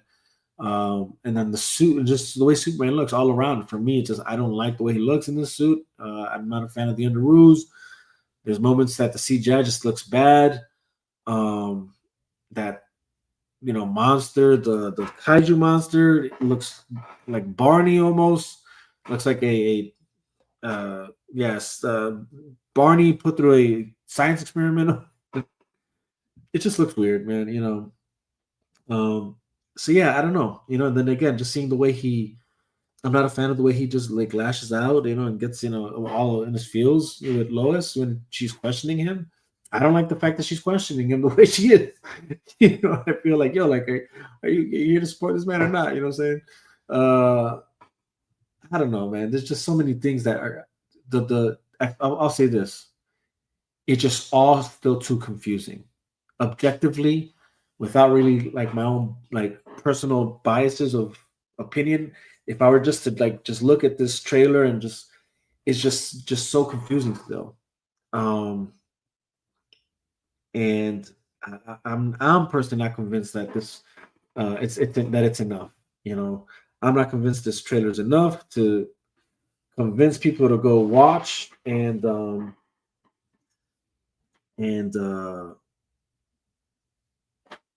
not so sure the James Gunn fanboys are going to be enough for this film. I guess time will tell. Hold on, I got a spider to kill here. And these guys are popping out of nowhere, man. Hold on, give me a second, guys. I can't let this guy live.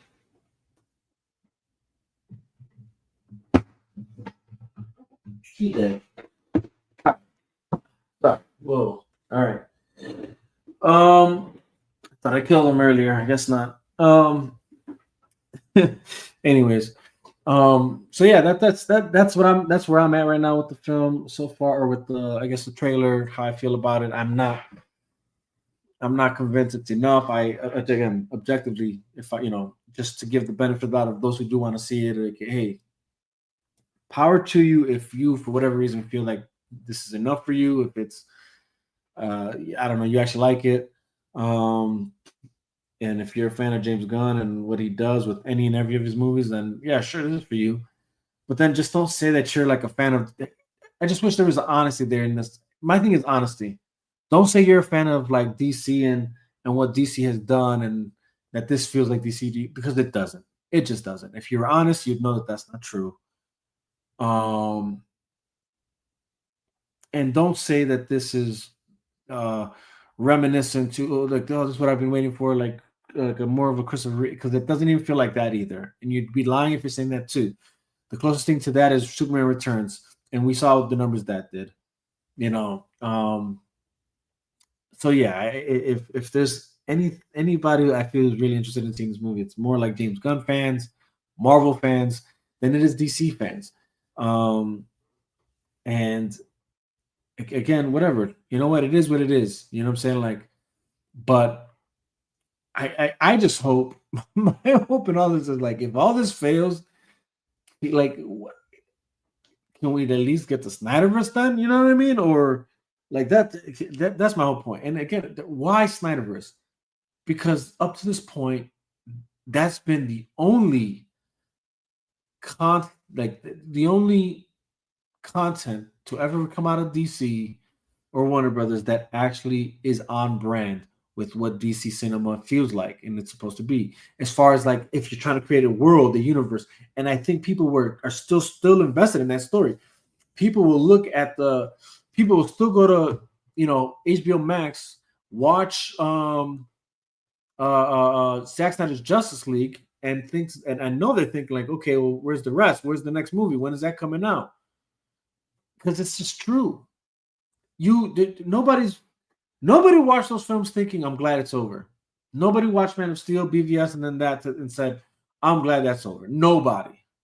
Other than just haters, antis, or personally, I believe Marvel fanboys that are in that fear the success of DC, and would rather have everything be more of a Marvel feel than having both that just are in their own worlds, or their own lanes. And I like I said in Sill's thing, I feel like that was peak comic book movie era where you could watch a DC movie in theater and know you're watching a DC movie and it feels like a DC movie, and then you can go to the movie theater and watch a Marvel movie, know you're watching a movie because it feels like a Marvel movie, and that was like the peak of comic book cinema. The moment it all became saturated and everything had to be this and the same as this and that, that's where like it just started sucking, and like it's been the worst thing that could have happened to Warner Brothers, DC, and comic book movie genre in general. So it's like that's what I'm hoping. I'm like, man, I just hope that if they see that this doesn't do as well as they thought it was or it was going to do, that I just hope they get some kind of like common sense and say like, all right, well maybe we should have two universes existing at once. Let's do this the Snyderverse, and then I don't know, we'll keep building here, whatever. That's my only hope here. Look, if I'm being honest, it's a far-fetched hope because look, they got other projects they've been working on that all are part of that same Superman universe, right? So you got the Supergirl project, the Green Lanterns. I mean, I don't know if that's going to be part of this, but hard to say actually. And honestly, for the sake of that Green Lantern series or movie, I don't know if it's a movie or a series. I think it's a series. I hope it's separate from this Superman world because that Guy Gardner look sucks. That Green Lantern, the way his powers projected, honestly, that sucked. It's just so not. I don't know. I don't know enough about Guy Gardner, but as far as like, I just know if it was like John Stewart Green Lantern or even Hal Jordan Green Lantern, that's not what would have happened there. There's other ways of like them containing that scenario with their powers. I mean, that Green Lantern ring can do a lot. So the fact that this guy thought, oh, I'm just gonna whack him off with a Green Lantern hand, ring projection, that to me thought it's just silly. It's silly. And that's just James Gunn, and that's what he's bringing into this movie. And I personally don't like it. I hate it. I'm not gonna go watch this movie. But that's for everyone to decide individually whether or not you're into this.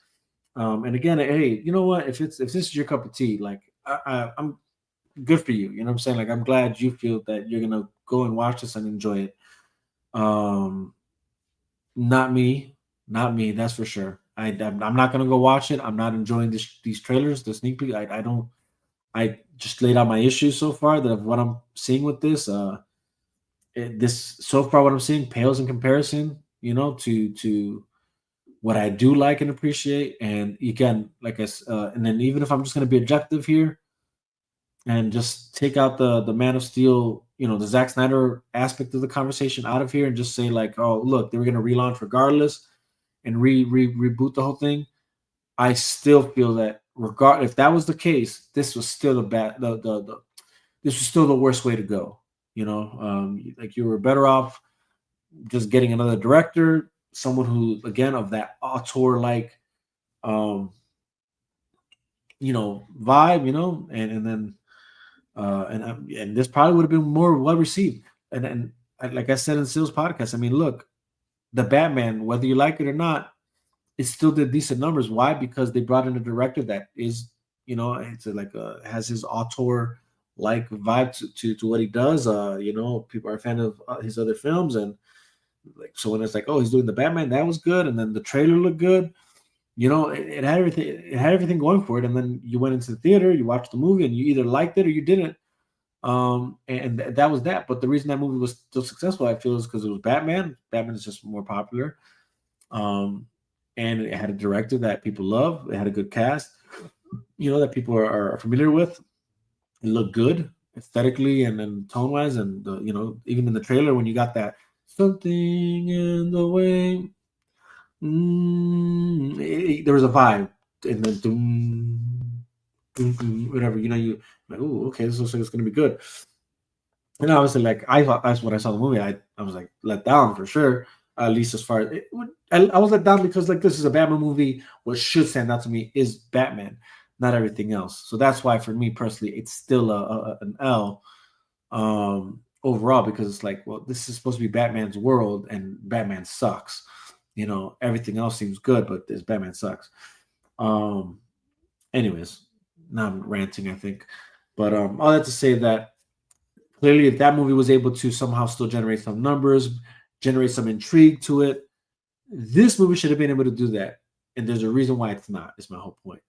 To say that otherwise is wrong. And look, that this is also the case, because look, even when it came to the Batman, you had your people that were like, boycott, not watching and all that. And there was, they had their how do you say, their campaign on all that, but it still didn't stop the movie from making some good, decent numbers, right?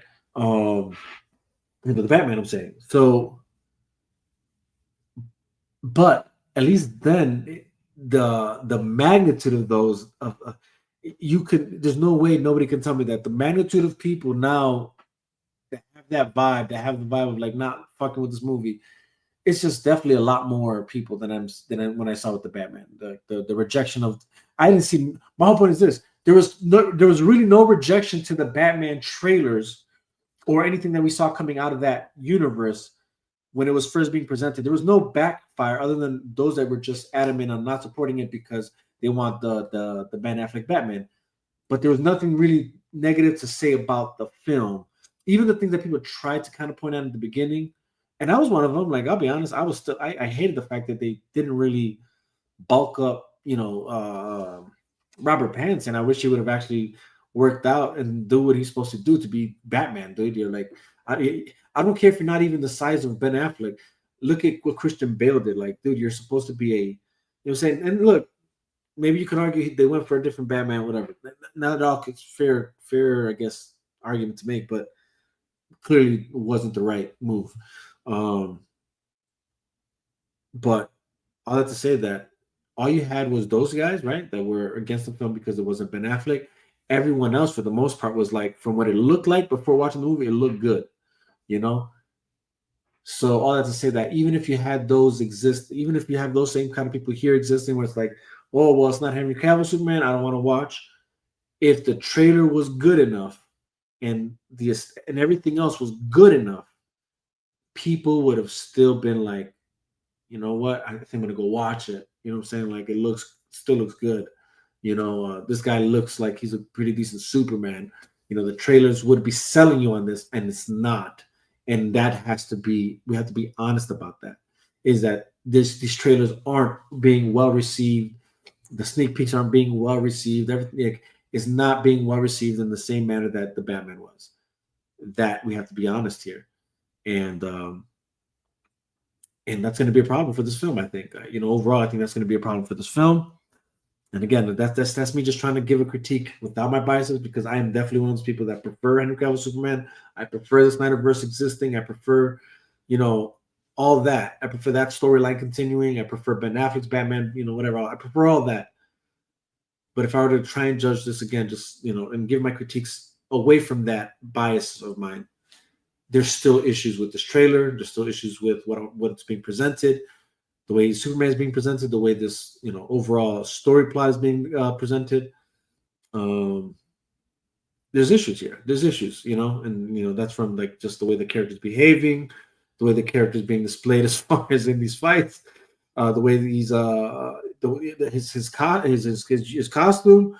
You know what I'm saying? Like all that is all these things matter. You know what I'm saying? And people are, I think, again, it's like you got to give even at least the DC Cinematic Universe audience credit, because like they might not know everything about these characters, but they know enough to know these simple details. Like the Underoos. Why are we going back to that? Right? Like they'll ask things like that. Like what the hell is that? Why are we going back to that? Why is they a lot of them are asking questions like, what happened to this guy, Henry Cavill Superman? Because you just can't deny that was a great Superman. So yeah, man, I don't want to go. I went for 2 hours already here, and that was by myself. So that's kind of crazy. Yeah,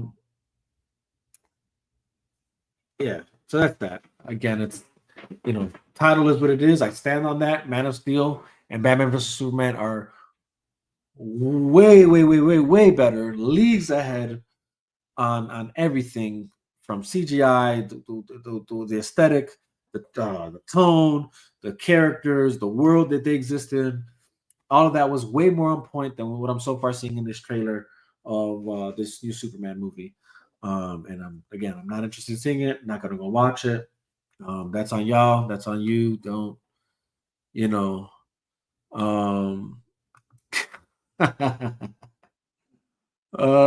am. You are. I don't know what you're referring to. It's me. If you're talking about me, it's me. Yes, it's me. Oh, that's what. Okay, come on now. Okay, well, let's not. I already know how you view this, bro. Let's not get into that.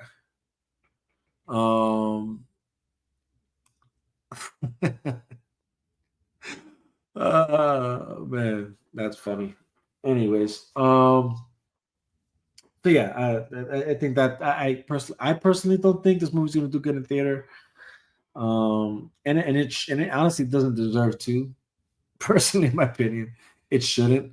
But if it does, I don't think it's gonna do well. It'll probably do. I feel like it'll probably do a little bit better than Man of Steel, or not Man of Steel, than Superman Returns. It'll probably do just a little bit better than that, but I don't think it's gonna be. I feel like 400 million is probably what it'll see. That's probably what it'll be, 400 to 450 million at best. Yeah, no, that's exactly how I feel, man. That's exactly how I feel. But anyways, let me not keep y'all here. I don't know for those who tuned in last week. Was it last week? Last week, I believe, for my live, I talked about how I wanted to start doing these like not necessarily raffles, but something that's kind of like contests, just a way of kind of like just engaging more with the audience, and then engaging, and then obviously, hopefully, encouraging to have people like just share and engage with others with my content. Whether it's it's going to be in two ways. gonna be one through the Top Shop, like helping, promote this, whatever, and having people engage with this. And then the other part is the music. Like I'm gonna do some kind of like music contests and stuff like that. Again, just a way to like help promote and push and engage. So to my right here is a stack of figures that I figured, you know what, I wouldn't be so mad if, because as you see behind me, I got a plenty of a collection. So these are the ones that I figured, like, you know what, pretty much they were like doubles. You know what I'm saying? So like it won't really hurt me, and they will make great gifts. Unless you're either whether you're a fan of these DC characters yourselves and maybe you want it for yourself. Maybe if you know somebody, maybe you're a parent, you have a child, you're trying to, save some money. I got some figures here, and I said I wanted to show them so that way you guys at least know what they look like. Because I've said that I wanted to do this before, but without actually showing you what is on the table. So maybe that's why I didn't have anybody really engage on that, because maybe they were like, well, I don't know what I'm getting. So let me just point out what is on the table to possibly win. And we'll get into the details more of what the contests are going to be possibly coming up. So and then Sunday, I'm gonna go live Sunday. By then I'm gonna have like what I feel the guidelines and the rules are going to be to these contests. And then how we can go forward. But so this right here is a Batman animated series figurine. I can't see. I don't know why it feels like it's not straight. Okay, here we go. So here it goes. Bam. Look at that. If you're a fan of Batman animated series, this is one. And if you have a child and you want to get them into Batman, this is a great way to start. If you haven't already watched the Batman animated series with your children, shame on you. But so this is what's in the box. This is what the box looks like. If you're a collector like me, this is what it looks like. Obviously, the toy still seems cool if you're just trying to give it to your kid to play with. It's got like all the movements, so it's like they can actually enjoy playing with it. I don't know about you guys, but when I was a kid and I would play with toys, like I was definitely very making my own stories, and I hated having toys that were like limited to just a type of like dynamic. It was like I wanted the ones that like have full motion in them. So this does have that. So boom, we got Batman animated series. There's that one. Okay, what else we got here? All right. If you're a fan of the Shazam movies, we got this version of the Shazam. Hey, nothing against that. Yeah, like, hey, honestly, I feel Shazam gets a lot more flack than it deserves. And probably more so because the actor who plays Shazam had the ignorant notion of speaking against the fandom of the Snyderverse. So that's shame on him. That's probably why it didn't do so well. But other than that, boom, here we go. We got the Shazam figure. This is from the first movie. Again, this is what the box looks like if you're trying to keep it in the box. But yeah, if you want, oh shit, no. Gotta wipe these down. They're a bit dusty. There's that. This one's pretty cool. We got Superman from the Action Comics 1000. Boom. Right. And unfortunately, this one does have the underoos. But look, here's always been my rule. I'll never knock comic books and cartoons for displaying the heroes and characters the way they do, because that's a cartoon, it's a comic. It's not, what I'm saying. But once you dive into like, either like live TV, like TV, where it's like it's supposed to be live action or live action movies, at that point, like, please take the characters more serious. And that's why I do appreciate the Man of Steel, Superman, and Batman and that, because they took the underoos out. And yeah, so here we are. Again, I'm not sure if I showed the back, but boom. So just so you guys can at least know what's down the line. And there's going to be more other figures that I have that I'm going to be giving away too. But I just want to prepare you guys for this, just so you guys are actually excited with, to hop on to the next live, where I will be sharing how it's shared. Boom. This one was dope. Superman Unchained Armor. This one was really dope. It's just, dude, tell me that doesn't look sick. I like this one simply because it's like it gave me like when I first saw him, like, man, it looks almost like a what's what I'm looking for, like a robot vibe, like a Transformers almost looks like not even Transformers. What was that? Gundam Wing. Gundam? Yeah, Gundam. Gundam Wing, Gundam I forgot what the cartoon was called. But that's what it kind of looks like to me. But it's yeah, Superman Unchained Armor.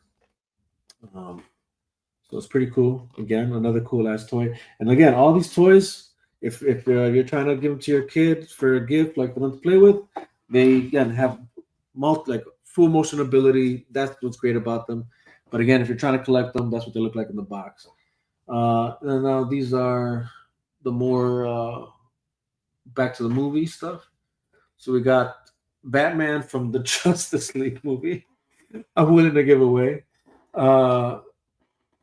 Simply because I already have the version that I like better, and that's the Zack Snyder Justice League version from McFarlane.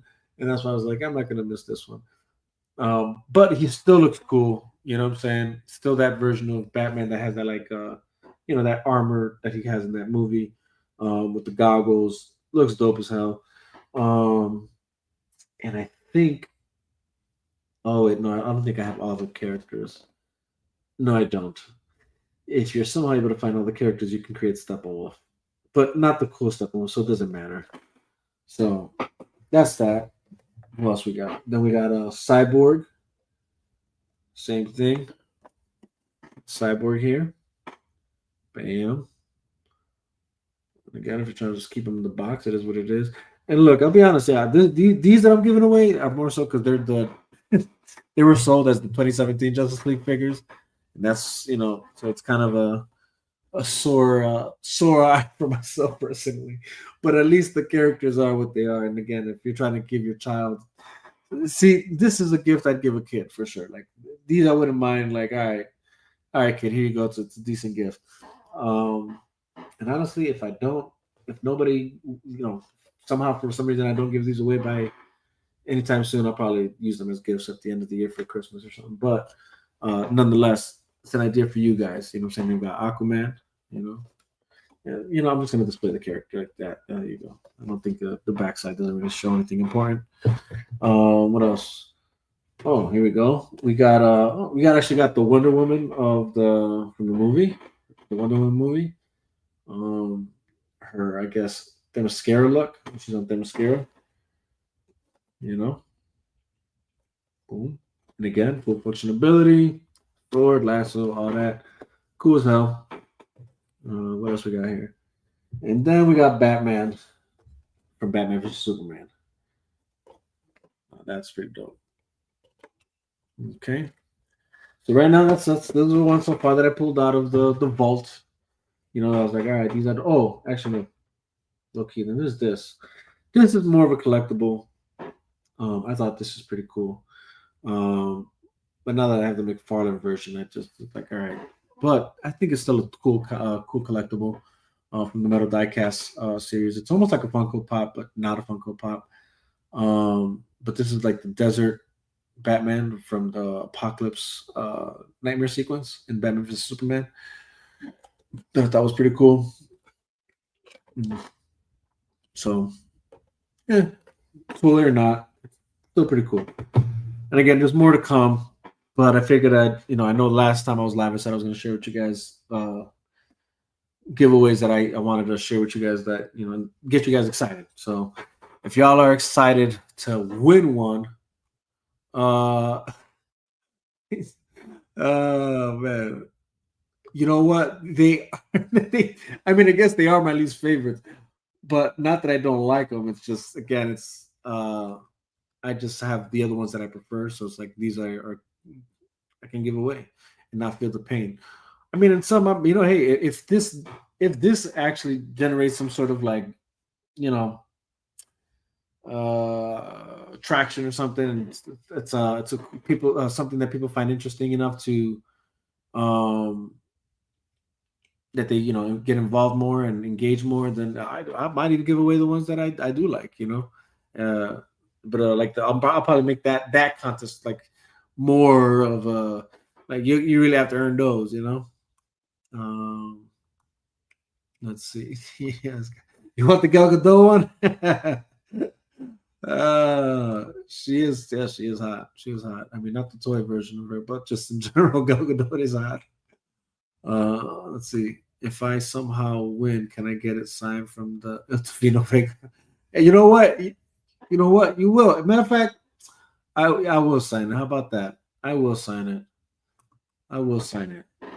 You know, if it's requested, I will, because you never know. Someday I might just blow up, and you might actually have a signed autograph from me on a toy. So, you know, if that's what you really, if you want to place your bet on that, and hey, I might even encourage you to like actually share more of my stuff. You know, like, hey, I got something signed with his name on it. Let's get him famous. So it could be worth something more. But anyways, I have to say that yeah, you know, but obviously I will do that at your request. How about that? I'll do that at your request. Again, you might want to get it signed by somebody from Comic-Con. So I don't want to just, you know, sign all of them. It'll be at your request.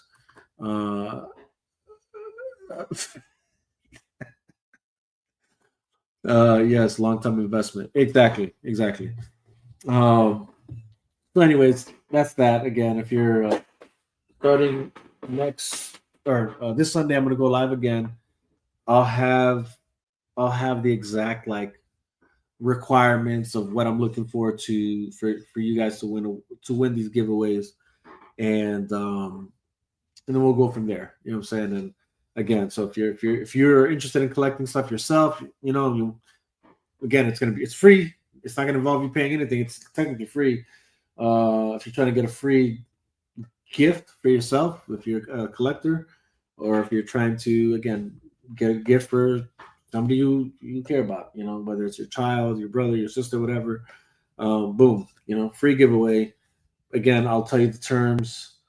We'll figure out the competition next, or not next, I keep saying next, this Sunday coming up, and yeah, we'll go from there. And possibly by then I'll probably have more of whatever I pull out from the vault to add into the line of things you can win. So yes, we'll end there. Again, I'm going back to the topic at hand. Not too excited for Superman. No good. I mean, my man's is getting mollywopped every moment, every moment. And you thought they would have learned their lesson with the sun. I'll say this: they took out you don't see him getting beat up by the dog, but they still left the whole of him getting beat up by the sun in there. And you see him getting beat up throughout the whole trailer. It's astonishing to see what they think is a good idea to portray for Superman. Really interesting choices. I'm really not sure why. Again, even his I'm not sure why they thought him lashing out at, and lashing out might be a too extreme return, but just him breaking down, you know what I'm saying? I'm not sure why they thought that was a good creative choice. I don't know, man. It's really funny what they think they should be displaying in these trailers.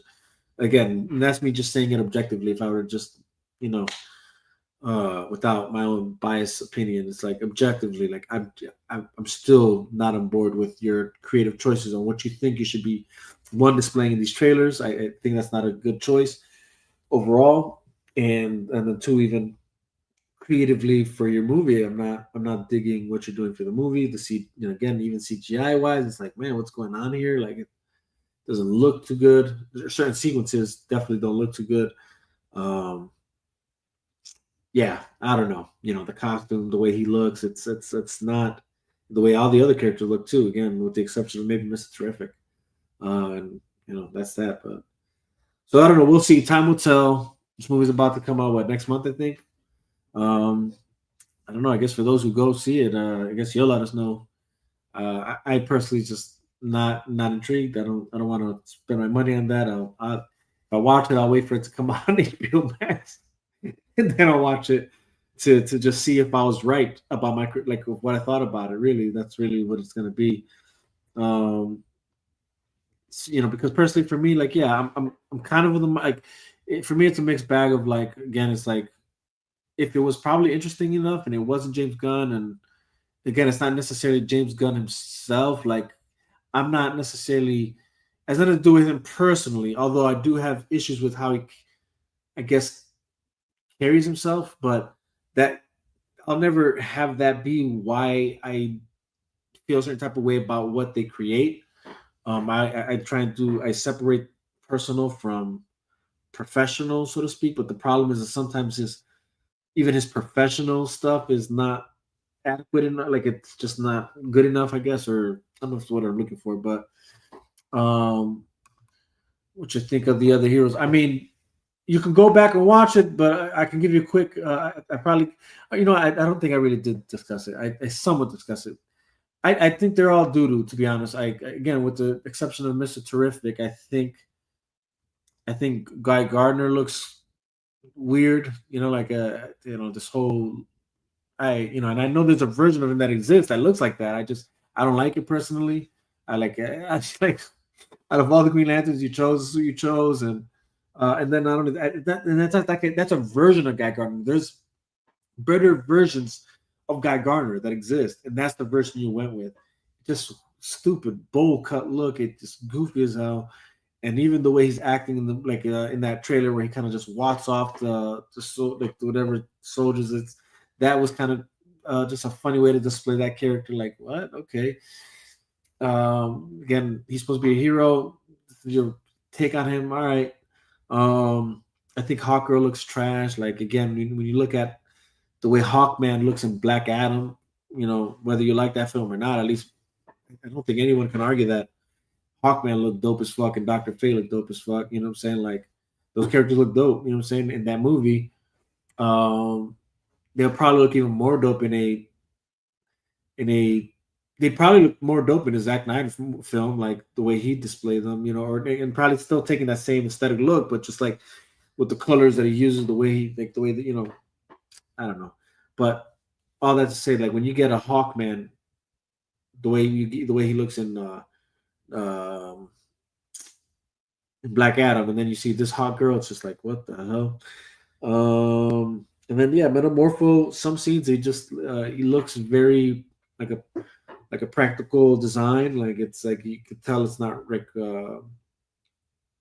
it doesn't look real. And then there's CGI moments that it looks kind of dope, but at the same time, I don't know. Again, it's like an interesting character to go with. Like, I don't know why you would go with Metamorpho, considering how challenging even trying to put together a character like that is. Like, as far as like what he's gonna look like. I'm not so sure CGI is even that good just yet to display what that guy looks like. But hell, we got him, and it is what it is. But it looks like something you'd get in the CW is my whole point. Like, the CW would do that. You know what I mean? Like, the CW would like take characters that are hard to, and they'll just do their best job, and you just have to accept it because it was like, all right, well, it's TV. What do you expect? And then and yeah, that's that, man. And then, like I said, Mr. Terrific's probably the only one that I'm like looks decent, like looks decent enough for me to like. That would be, I'd probably go if there was a movie about him that he did. Maybe I'd watch that, But that's the only thing that looks good out of all the heroes in that film. I mean, yeah, I have my issues with Crypto, you know what I'm saying? And then I obviously have my issues with Superman. So that the way he's being displayed and just that costume and all that. Let's see. You said they showed the villain. Yeah. Well, yeah. I want to say the villain is Lex Luthor. And I don't know how to feel about him yet. I know he's a good actor. That actor, so he should be good. But like, there's certain moments in that trailer that I'm like, I don't know. I don't know. Like, I don't know how I feel about like how he's saying what he's saying, like the way he's projected, but nothing yet. They're not showing too much about the villain just yet. So I don't know. Hard to really have, I guess, a full thought on him. But yeah, again, I'm I'm not excited. I'm not excited for it, so I'm not going to see it. And I mean, if anybody wants to go see it, go see it. Hey, power to you. If you enjoy it, more power to you. But like, my hope really is just one. All I'm asking, like, all I really ask for is like, can we like one? Let's just be honest now. Are we like? Can we all just be honest now that like right now, it's not looking too good for that movie. You know what I'm saying? Like, it's really not. And then if you see the movie and it's trash, just be honest then too. You know what I'm saying? Like, don't feel the need to like defend and protect this. Like, you don't. You know, be honest about it, man. And because if you are a cinema fan, a cinematic fan, if you're a fan of movies, and you, because even on that level, you should have a standard that you want, and then once you pass that threshold, then it's like then even as a DC fan, you should have a standard of what you think is the standard, for DC films and so forth and so forth. So it's like and then down to the characters itself, like how do you view that, and where's the standard there? But let's see. 2025 Superman is terrible and fans are tired of seeing the same old garbage every time, and then Zack Snyder's version is still better than James Gunn. For sure. No, for sure. And again, you're hitting something that I think might be a thing in this movie. There might be some woke, what I guess what is considered woke now in that film. Like there might be that. It looks like it seems to be that that it is going to be like they're not really like full on like projecting that, but there's elements and things that are either being said or being shown, and even how certain people are dressed, like kind of gives you this notion of that there might be some like, I don't know, I guess like woke messaging in there, as is defined these days, or whatever woke is these days. It's like it looks like that would be like there might be elements of that in there. We'll have to see, or I'll see once it comes on HBO Max. Because again, I'm not going to spend my money on it in the theaters. But again, if that is the case, I just hope people are honest and say like, yeah, it's got all this stuff in there that wasn't necessary for the movie and for the story. And then I just hope people again come out of that being, again, if the trailers aren't enough, because I feel that the trailers are enough for me to realize like, yeah, this is not better than what we've had, and I'm not interested. So I just hope that for those who do go see the movie, that if they can tell, which again to me is night and day, but I just hope that there's this honesty about like, yeah, like the Zack Snyder version of Superman and these characters was just better told story. Just there was a better where that was going was somewhere better than what we're getting here. I don't know. So we'll see. We'll see exactly. I guess what the movie's really gonna have in it, and because like again, I discussed broke it down some of the stuff that we saw in the trailer, and it's like, only time we'll really tell what these scenes are actually showing, what they mean, what they're doing. But again, I won't know till it comes out on HBO Max, on a personal level, because that'll be the only way I watch it. If it's for free, in the sense of like I already pay for HBO Max for other stuff, but if it comes out on there, sure, I'll watch it. Just to have a more full, holistically personal opinion of the film, where I'm almost certain it's going to prove me right, so we'll see. And again, it's just time will tell. And do I think it's going to do good? I don't know. Some people actually believe that. Some people actually believe the movie's going to make $1 billion. That's crazy to me. I don't think it'll make $1 billion. That's a crazy notion. I mean, look, there clearly is mixed reviews and mixed feelings about the film. That can't be understated. And then, like I said in Sales Pod, when any movie releases a sneak peek like scene of the movie, to me that's like a desperate thing. Like don't why would you do that? You know what I'm saying? Like, I don't know. And then it was just like a silly one too that you chose.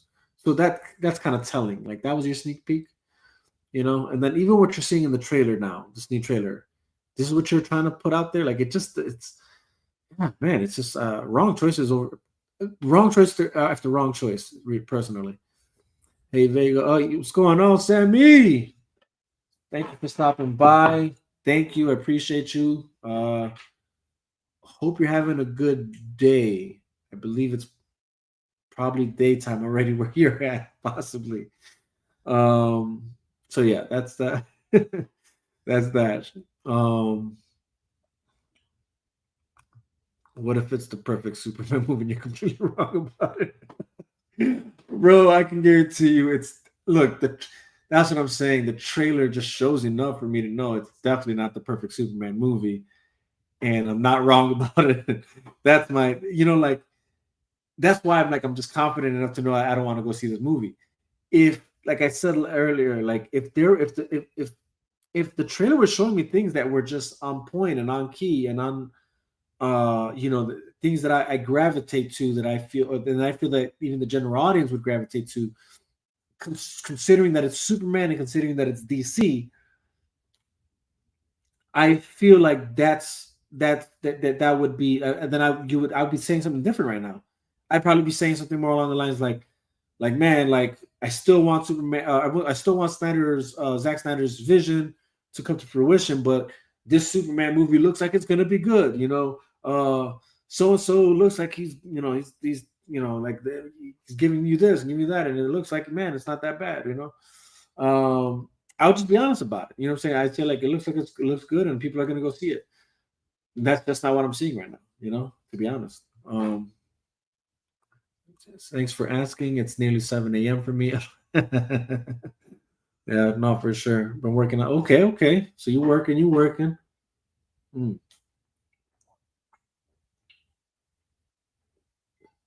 Ugh. Oh, my throat's kind of dried up over here talking a lot.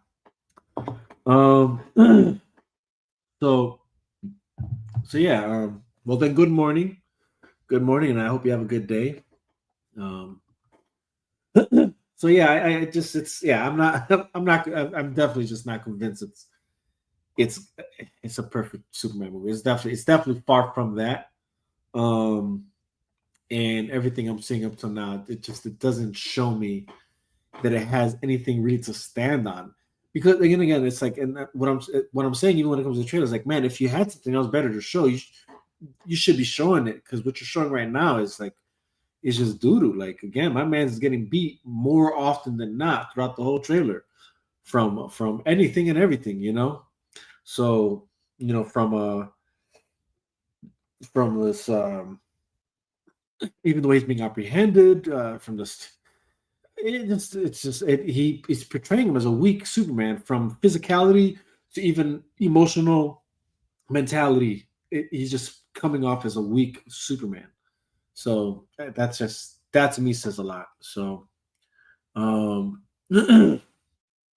let's see. Okay, let's see. I'm gonna be that girl. The movie looks terrible.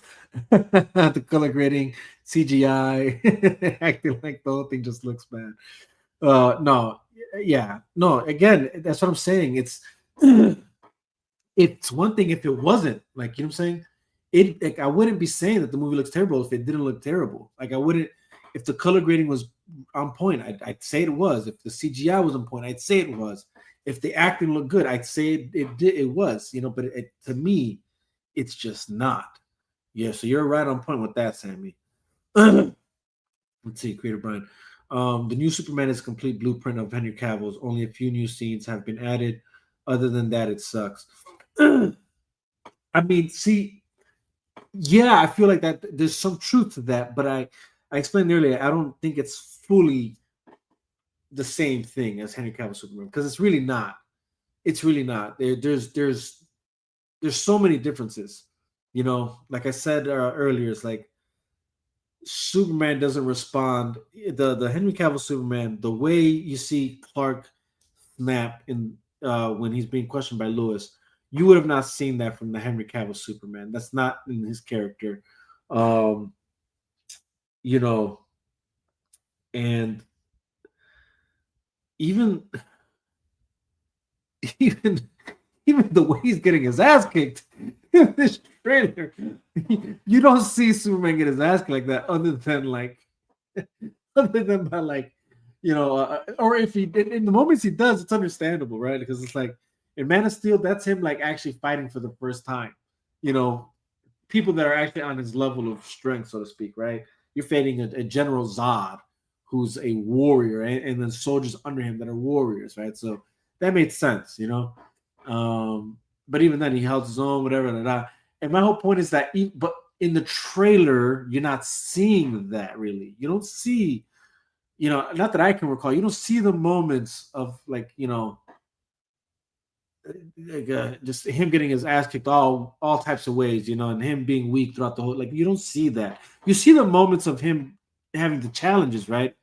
Because of course, like again, he's barely becoming Superman.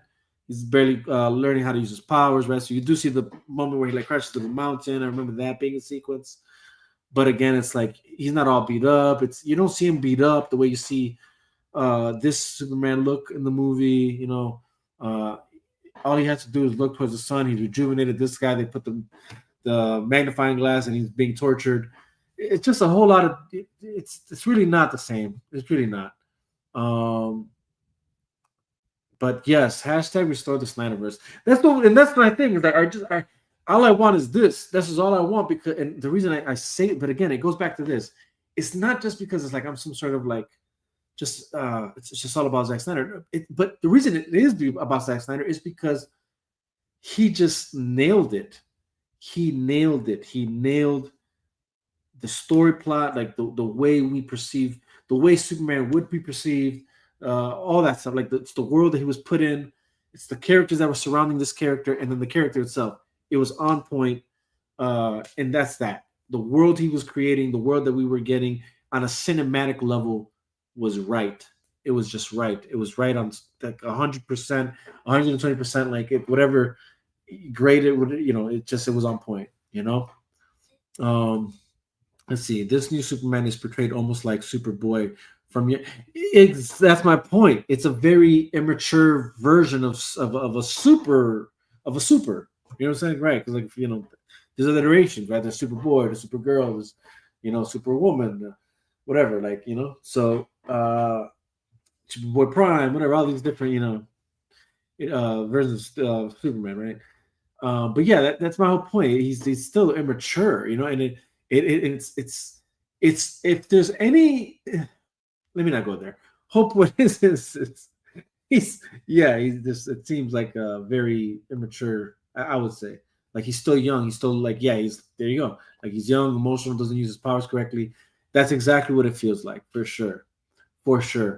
And I don't know. And that might be the story. That actually might be the story. We don't know, right? That might be the story here, right? It's Superman barely. Which again, this is the part that's so hypocritical about this, is that you had the people that would, first off, BvS, he's introducing all these other characters without giving them their films first. And then somehow, in this new Superman, Green Lantern, Hawkgirl, Metamorpho, Mr. Terrific, like, it's not an issue now. It's not an issue that these characters aren't introduced first before mashing them up together in a Superman film. But somehow in Batman vs. Superman, it was an issue. The hypocrisy is crazy. The irony is insane. But yes, whole point is it might be that. It might be that he's a young Superman who's clearly off the hinges when it comes to his emotional spectrum. And yeah, the way he's getting his ass kicked and handed to him, he's probably still learning his powers too or something, and just not using his powers correctly, I guess. It's just, there's a lot of elements that are just different and weird in this movie. Again, like, even going back to the whole, like, he's just a copy of I guess Man of Steel. Like, I don't see that, because it's just, or of Henry Cavill Superman, because it's just Henry Cavill Superman is displayed in so many, displayed differently in many ways. Even though, again, the way he's apprehended, and this movie is apprehended in Man of Steel. Henry Cavill surrenders, and it's like a and it's a graceful moment. It's not like this. You're the enemy, like so. Like even that, like it's interesting. It's like once I watch it, once it's on HBO Max, I'm definitely intrigued on seeing like, all right, what the hell was that? Although I'll be honest, I'll probably even just tune into whatever people are saying about it for those that do go watch it, because I know I'm not going to watch it. But let's see. People are saying it might be a hit, but it won't hit $1 billion at the box office. Probably 700 to 800 million dollars. I don't think it's going to see those numbers, to be honest, Brian. I don't. It's definitely not going to hit $1 billion.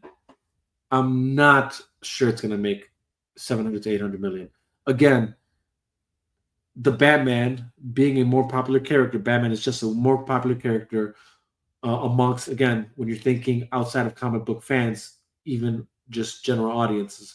General audiences are more gravitate to Batman than they do Superman, and the Batman didn't hit over 700 million. And that's that movie was more well received critically amongst with its release of the trailers and whatever, all that. Um, um, and that movie just it barely hit a 700 million. This movie having more backfired on it, it's critiqued way more. And again, Superman is not Batman. This idea that it's going to hit 700 million and no way, just no way. Again, I've said this before. It's like, yeah, the James Gunn fans are probably the only ones that are going to see this movie. To be honest with you, I'm not sure the general audience is intrigued in this, just because, again, it's like, it doesn't, even when you're looking at comic book movies as a whole right now, they're not doing well. And I think that's just because when it's all the same, who's intrigued, who's interested in watching all this, So I just really don't think this idea that this movie's going to do well. I think it's I don't think it's the case, man. If it does well, I'll be surprised. Honestly, I'll genuinely be surprised. And then if it does well, like, well, hey, shit, I guess there was an audience for it, But from what it seems like at this moment, I don't think that's the case. I'm predicting somewhere a bit over Superman Returns numbers, because again, it's Superman. I don't know. It'll probably do 400, 450. Generously, I'll probably say 5. I don't see it doing more than that, honestly. And I'm being even generous probably with the 450, but I feel like it's going to do just a bit better than Superman Returns. And then that'll be that, And who knows? That's probably what they're expecting. Matter of fact, let's see. What are the recent numbers for the more recent comic book movies? Let's see. What are the most recent? No. What is the gross? Oh snap! Sorry guys, I'm here like shaking the camera. What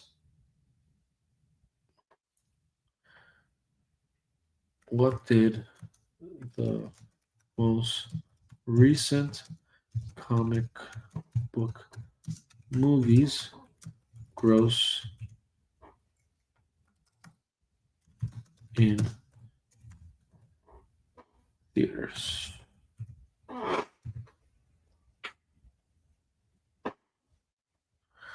Let's see. So, with the exception of Deadpool and Wolverine, right? That made over $1 billion, and that rightfully so, right? That there's, nobody's denying and questioning that. But Thunderbolts, worldwide gross, 282 million. Captain America, Brave New World, barely hit 414 million. Venom, The Last Dance, 476 million. Kraven the Hunter, 62 million. That's sad. That's just sad. But you see what I'm saying? So these are apparently the most recent comic book movies. And what they've made worldwide,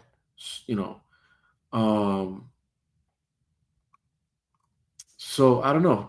Again, it's this is So there's this idea that somehow Superman's gonna make over 700 million. That's a long shot, in my opinion. It would just beat Snow White. Right, right. Yeah, that's probably right. Uh, no, I'm petty. I needed to do less than Black Adam. You know what? Yeah, you know what? No, you're right. I honestly, for sure, for sure. I hope that's the case simply because, in my opinion, Black Adam, at least in comparison, is a better look. Like I would argue, probably seems like it's going to be a better movie than this. And that's that. Again, I have my issues with Black Adam, but I do. There are things about the Black Adam movie I did like. But that's good.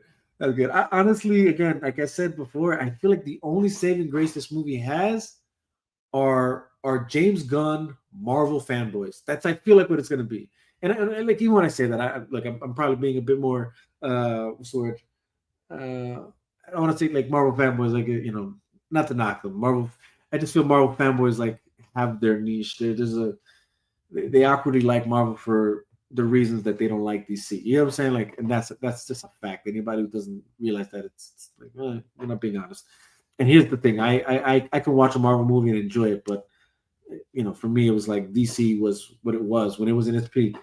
It was what it was, and that's what I always gravitate to over Marvel. But that being said, I feel like it's going to be those guys that go watch the Superman movie more than actual DC fans of Superman that'll watch the movie. It'll be more Marvel fanboys who are James Gunn fanboys due to his work in Guardians of the Galaxy that are going to gravitate towards this movie.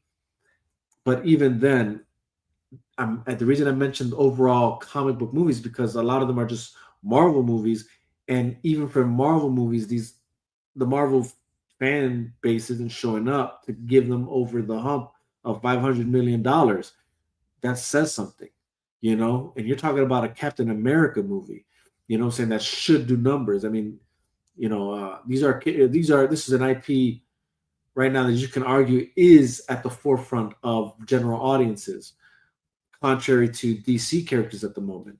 And we're going to say that Superman is somehow going to reach those numbers. I don't know. I just think that's rough. Yeah, I can enjoy Marvel movies, but I don't rate them as high as DC movies. Yeah, no, same here. Same here. I just don't. I think cinematically they're just on different wavelengths. At least, like again, the peak DC films, right? I can't speak for anything else. And here's the thing: there's DC films that earlier, or that came out that had potential. Black Adam for sure had potential, and that's a shame it went in the way it went.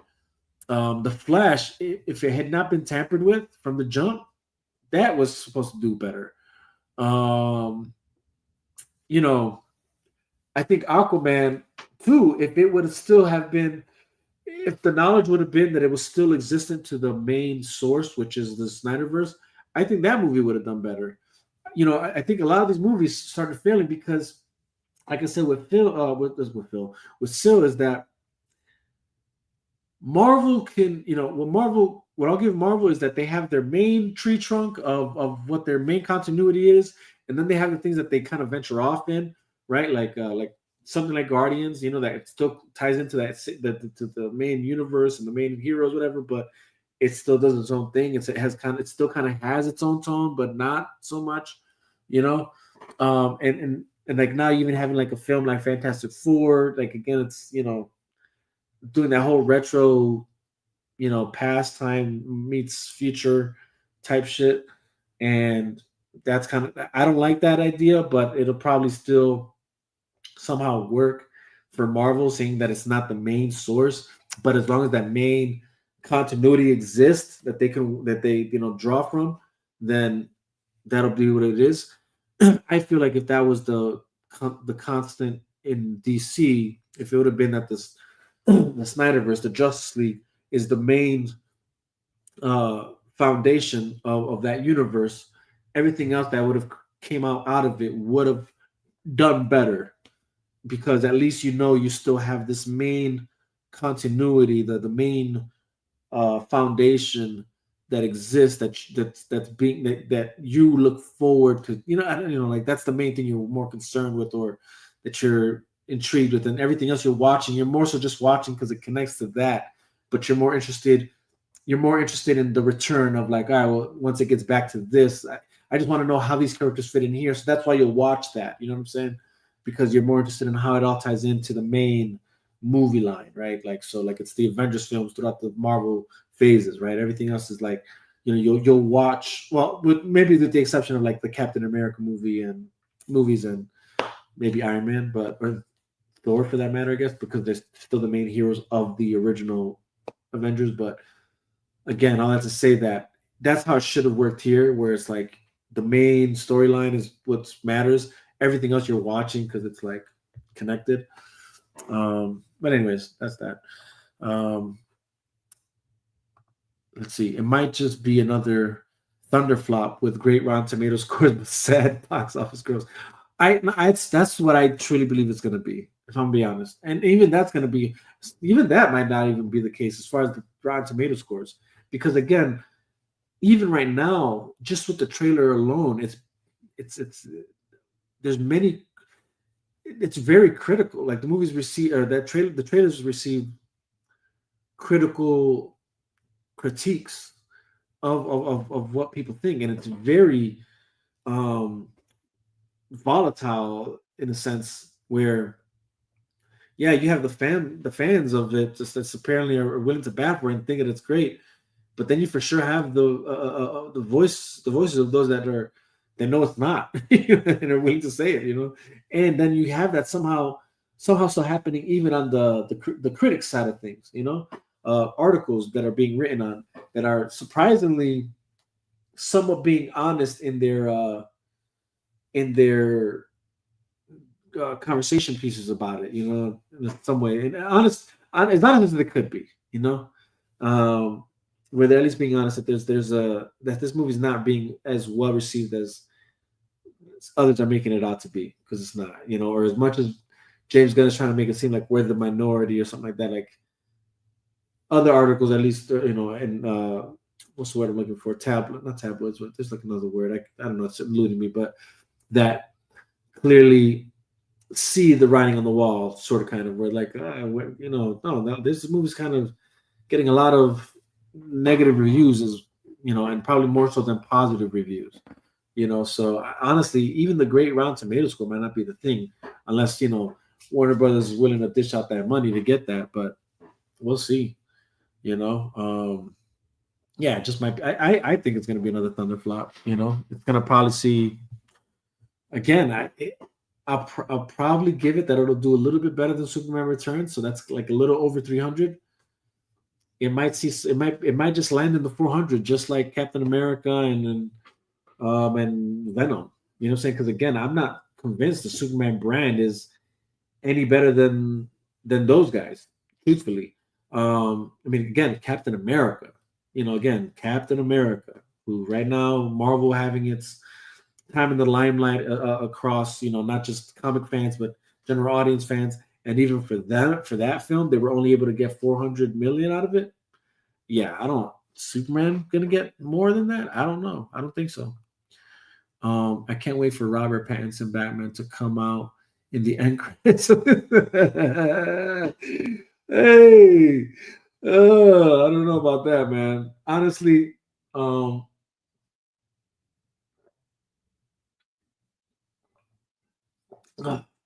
don't need him to do that. As much as I'm not a fan of how they portrayed that Batman, that world that Matt Reeves created does not need to exist in this Superman world that James Gunn created. Maybe, you know what? They just really need to do Batman better justice the next film if they ever actually go forward with that. And I don't even know how to rectify that, to be honest with you. You already got a Batman that's not trained by the League of Shadows. He's not a ninja. There's no stuff to him. I don't know, man. I don't know, but yeah. I have to say, I don't need to see that. I don't need to see Matt Reeves' world tarnished by James Gunn's ridiculousness. You know, despite the way they wrote Batman in that universe, everything else was pretty good. You know, I do like the way he set Gotham, the villains, maybe with the exception of the way the Joker looked in that, um, that bonus scene or whatever it's called. But anyways, let's see. Gotta remember, this movie is sandwiched between Jurassic World and Fantastic Four, also, both of which look like better movies. Oh no, yeah, that's for sure another aspect we have to consider here, which is even something that's happening with a lot of movies right now, right? Because a lot of movies are getting released at the same time, and when they're released in between other movies that are just stealing the show, these movies don't see the numbers they're supposed to see. Like, for instance, The Accountant 2, great movie, but because it's sandwiched in between movies like, well, like I guess Sinners and fortunately, what's the other movie? Minecraft. Minecraft? Not Minecraft. Yeah, Minecraft, right? Yeah. You know, those are the movies that were stealing the show, throughout those weekends. You know what I'm saying? And The Accountant 2, I'm not sure it did as well as it should have, you know. So that's a good point. You know, I don't think Superman facing these other movies, it might just not do as well for sure. Let's see. Superman is going to accidentally land in Arkham, and Batman's going to come out the shadows like, who the hell are you? Oh, that'd be something. That would be something. Fans are still waiting for Cavill and Black Adam scene. Yeah, no, for sure. I mean, look, that's the crazy part, right? So between that end sequence in Black Adam and okay, what the hell? Between that end sequence in Black Adam and then the way that Zack Snyder's Justice League ends. Okay, sorry, this is like a flag running. Okay, I feel like those are the two things people are still waiting for. Like even general audiences, like people that that I know that watch Zack Snyder's Justice League are still wondering, like, yo, what happened to that guy we saw at the end? Are we ever going to see him again? Referring to Darkseid. You know what I'm saying? So like people are still interested in that, And then yeah, even in Black Adam, people are still like for those that saw that end credits and like, what was that about? People still are interested in that, like somehow. You know what I'm saying? Nobody's interested in this. You know what I'm saying? Like nobody, not, like, again, even for those that are, it's like what I'm like I told Sil, I'm finding more people that are Marvel fans that are interested in this Superman movie than I'm seeing DC fans, and more Marvel fans than more general audience fans. So yeah, I don't know. Interesting for sure. Interesting times. Yes, like live action Lilo and Stitch, live action How to Train Your Dragon. Are those movies coming around at the same time? Like as this movie? If those movies are also coming out at the same time, even more reason for sure. Because dude, Lilo and Stitch live action. If that's coming around the same time, I don't know if it is. So you got me there. I'm not sure if that's coming around the same time as Superman, but if it is, that is going to see more numbers than Superman for sure. For sure. And actually, I'd probably be one of those people watching that because, I mean, I'm a sucker for some Stitch, man. That little alien, that little nugget of an alien. They got Cavill on Shazam, but not Black Adam. They got Cavill on Shazam, but not Black Adam. I'm confused what you mean by this. I'm very confused by this, but I think you meant it the other way around.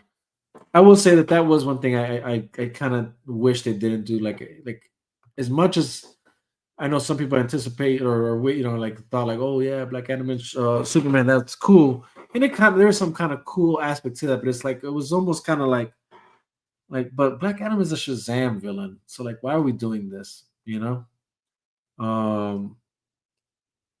Which actually that's another point to that Superman movie. That one of the villains in that the guy in that the armored whatever like suit thingy. I heard that he's not even a Superman villain. So it's like, all right, why are we showing him that? Like, why is he, and that's like another aspect of like that whole CW thing. CW would do that a lot too. Like they would take like Batman villains and give them to Green Arrow. Like, make them Green Arrow villains. Anyways, let's see. Superman came out in the end of the. Okay, you are definitely mistaken, bro. You definitely did not come out into Shazam. Oh, you're talking about Shazam, the first one, right? Okay, tweaking. I thought you were talking about part 2. You're right. Yeah, he did. Well, we don't see Henry Cavill, Superman's face, but it is his suit. Yes. You're right. Yes, that's true. Which again, so when you get that, man, that actually brings up another interesting conversation to why maybe it shouldn't have bothered people for Black Adam or for Superman to pop up in Black Adam before Shazam does, seeing that Superman is connected to Shazam already, technically via the first Shazam movie. Interesting. I mean, still, that's definitely not the way it comes out in the comics or in the movies or in the shows, the cartoons, whatever. So like, still, Black Adam is a Shazam villain. I would have preferred that to be the first encounter, but no, that's interesting. I didn't think about that, truthfully. I think he's saying that they put Superman in Shazam movie, but didn't put Black Adam in Shazam movie, which would make more sense. Oh yeah. I'm catching up now. I'm catching up. Barely. I'm getting it now for sure. That's my bad, guys. I don't know what the hell I was thinking, man. For real. But yeah, that's interesting for sure. I agree. I agree with that notion, though. I feel like Black Adam should have first made an appearance on the Shazam movie, or if whatever, you still had Superman show up in that first Shazam movie, cool. But then at the very least, if not in part 2 of Shazam, then in the Black Adam movie, Shazam should be at the very least mentioned. So that there's at least that there's I don't know, that he's in that universe, so to speak. But at the very least, yeah, he should still have made an appearance. Which is crazy because it's like, but this all goes back to this concept that they thought we're going to do Black Adam full-on anti-hero. That really in itself was the issue. If we're going to be honest, it's like, you could have easily, you had this whole Justice Society, which I love the characters that they brought forth, but they're the ones going to go against Black Adam first. Even that in itself was kind of a weird thing to do, And if that was the case, why not do like,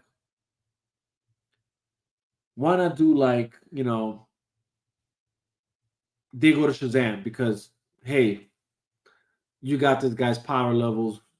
That should have been a thing. Shazam should have made an appearance in that third act of that Black Adam movie. Or at the very least, in between. I don't know. But yeah, that for sure was just a whole shit show in a way. I still want that Superman / Shazam versus Black Adam movie though. Same here, Sammy. I really hope one day, I still want Sasha Kaye and Henry Cavill in Man of Steel 2. Also, man, they screwed this up so much. Yeah, no, that's the thing. Let's go back to my whole thing. Like there was potential in a lot of these movies. You know what I'm saying? Like with a lot of these characters they're bringing out. Like I said, even to Phil's, like, man, I just feel like these characters, even though they kind of exist, if the Zack Snyder storyline and like the, storyline still existed, these characters could have easily been brought into that world where, like, yeah, you could have easily had a Sasha Kaye somehow make an appearance with Henry Cavill in the Man of Steel, where we have a Superman Shazam team up against Black Adam.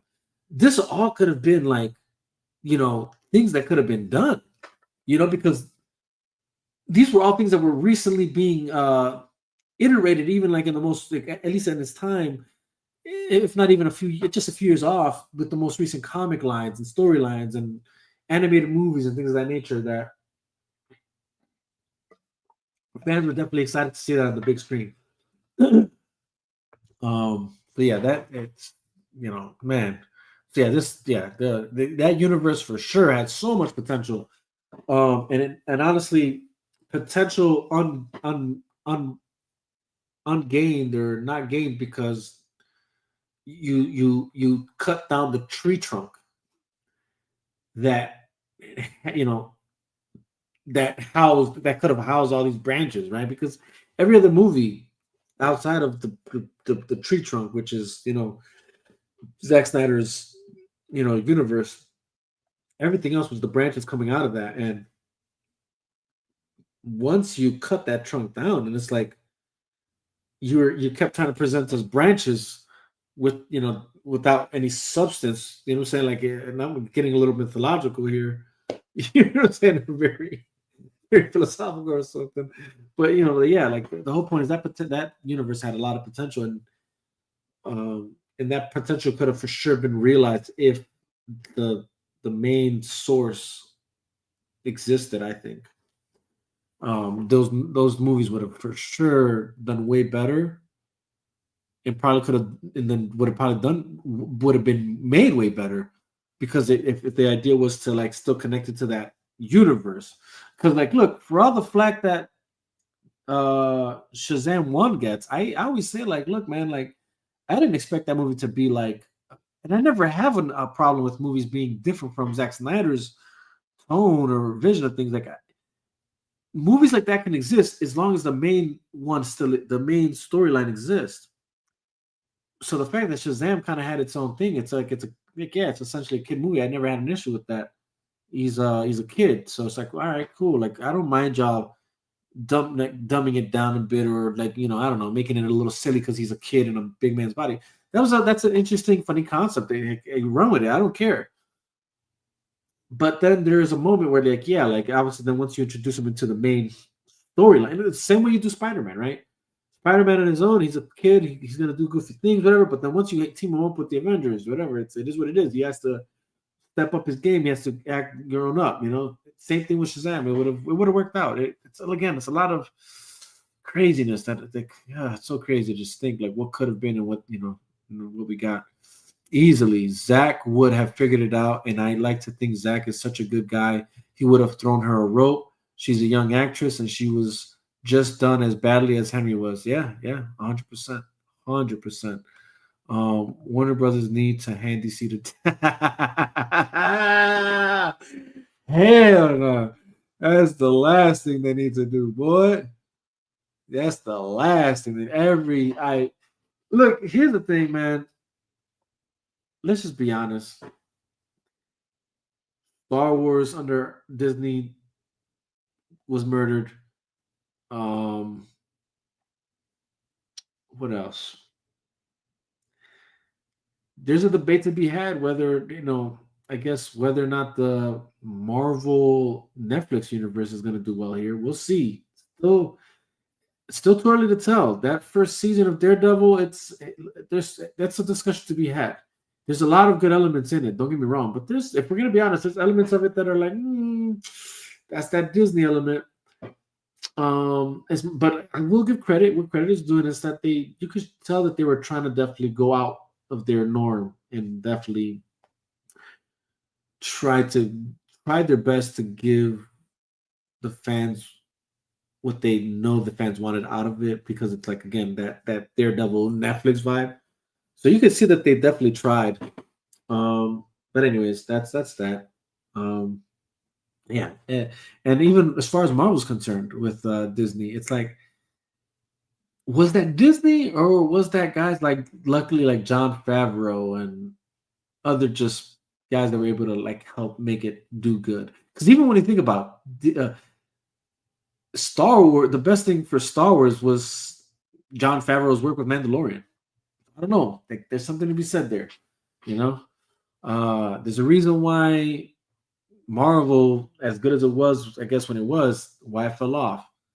And then there's even an argument to make. The only reason it was as good as it was when it was because, well, they didn't have an original idea. That they actually ran with Zack Snyder's idea and made it their own. Luckily, because they had a snake within the WB camp. And I'll stand on that. I don't care what anybody says. That's just a fact. Anybody who's paying attention. All right, let's see. I thought Shazam 1 was good, to be honest. I didn't even have an issue with Zachary Levi until he started being a weirdo. Yeah, no, again, it's like I feel like what backfired there was just like, dude, why would you even think to say something as far as like the Snyder Cut doesn't exist? Why'd you even think that was a thing? Like, why'd you go like that? That's just crazy. That was just dumb of him. Like, apart from that, again, the movie was good. In my opinion, I think they all did good. It was for what they were trying to do, they did it well, I think. And again, it would have been nothing for Zach to find a way to incorporate them into his universe once you bring them in together. For sure. Like, man, there's no question about that. Let's see. No, Disney, Universal, yes. 100%, yeah. No, there's other studios that I feel have the capacity of really treating this right. If DC is ever going to get sold, yeah, no, I wouldn't. It wouldn't be Disney's the last person I want buying DC.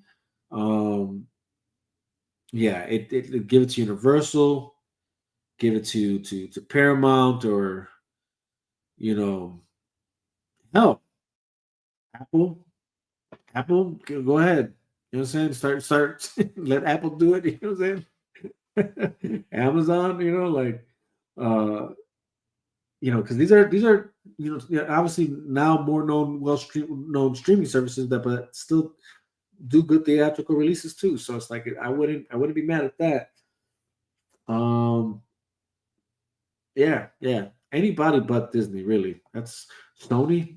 Hey, Sony's trying to get back into the, or get a bigger comic book bag, comic movie bag, as in Spider-Man. Let them buy DC. And I think they do a great job with, like, they let DC be what it's supposed to be. I think. Even Netflix, right? Like, they got the sell the Snyderverse to Netflix movement that really thinks that that's where it should go. My only issue there, I think I've always voiced, is just like I worry about the theatrical, not getting a theatrical release the way it's supposed to be. Considering that other IPs that they have don't get that theatrical release, that I want to see DC movies in theaters. So especially like Snyderverse. So that's that. But if it has, if that's the only way I can see it, then yeah, you go to Netflix then. But yeah, there's every place but DC, bro. Honestly, but man, guys, it is 3 hours. We're 3 hours into this. It's 22 minutes, so almost 3 hours and a half. Again, y'all know my thoughts on how I feel about this new Superman movie. Let's see. Hold on. Let me say one more thing. I kind of don't want Netflix to have it. They canceled Planet of the Dead, Las Vegas, etc. Like, I fell off that. Yeah, no, I'm not gonna lie. Oh, you know what? Look, those are great points. Really great points. Again, that's why I'm not so sure about Netflix too. Again, there's a lot. There's a lot to consider there. This is it. Planet of the Dead, Las Vegas, yeah, all those things that they just canceled, which is like, yo, what the hell? Yeah, I agree, man. I agree. This isn't, man. Like it's that really the wheelhouse is that really who we want in charge of the DC? I don't know. That's a great point. Great point. Really great point. So yeah, that's yeah.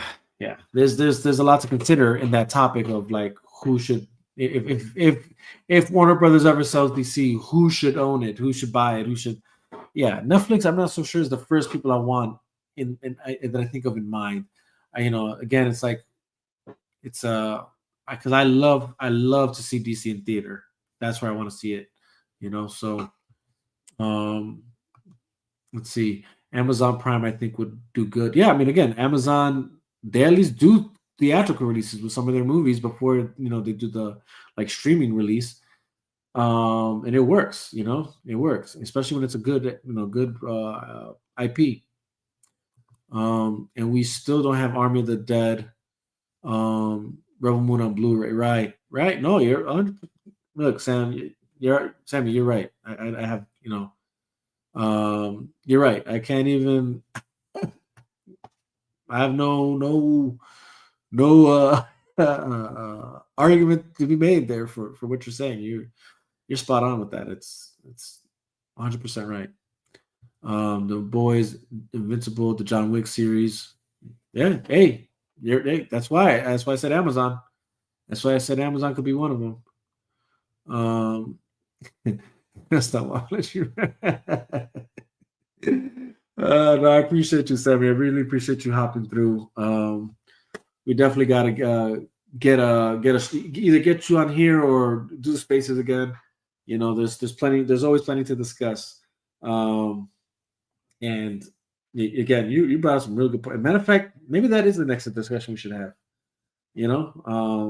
Breaking that down, that's interesting. You definitely brought up points that I technically was overlooking, because for me, my main concern has just always been the theatrical release. So just give it all to the CW. Yeah, right. I mean, that's what they did. That's actually what they did. That's why the movie looks the way it looks. Anyways, guys, appreciate you guys hopping on. Appreciate y'all entertaining this conversation. Appreciate y'all hopping in the comment section, chopping it up with me through there. And again, if you're interested in the Superman movie, hey, power to you, kudos to you. And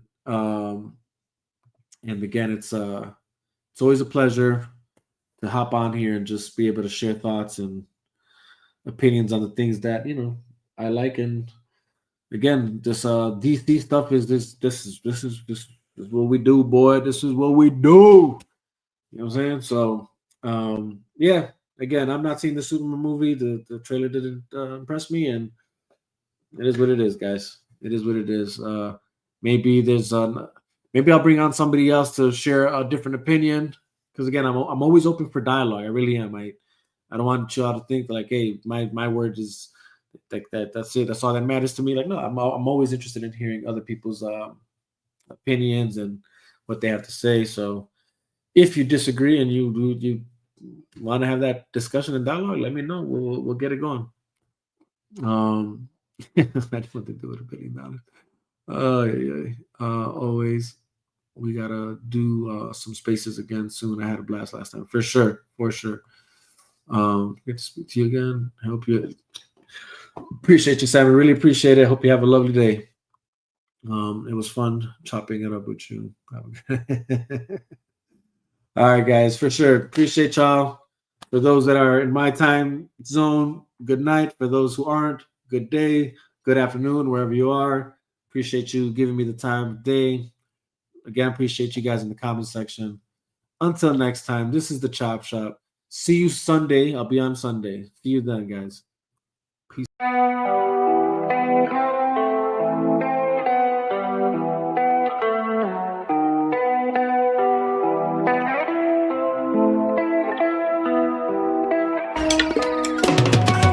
Lost karate, I bust you down like Itachi, cause you legitimately Hachi. Straight kamikaze, I'm talking the bodies as I go straight brawly. Y'all niggas could hardly be me, I'm not part of the sea. I'm part in the sea like Moses. No psychosis or hocus pocus. I put importance to staying focused. Ignore all the BS on my timeline. I throw a lifeline for those thinking I ain't about mine. Hit you upside your head with a tie iron. Can't be your time if it's my time. The set to be patient, I'm patiently waiting. It's driving me crazy, cause lately the ops that I'm facing is basic and basically tragically hating. Anticipating my fall, they want it all for themselves. So I make the call, no need to stall. I go and get them all off of the shelf. I take affirmative action, I'm blasting and laughing of how you reacting to my satisfaction of cashing injections and Benjis and Wilsons, the life that you always imagined. From the goal, yeah. If you ever see him go, it's Holocaust or Holy Ghost. Overcome or overflow, yeah. Either way it's overdose. Watch you walk or comatose, penetrating to your soul, tit for tat and toe for toe, pound for pound and blow for blow. You would never see me fold. Claiming that what you don't know, that is how you get exposed. Left it there with bullet holes. Leave it alone. Promises all day.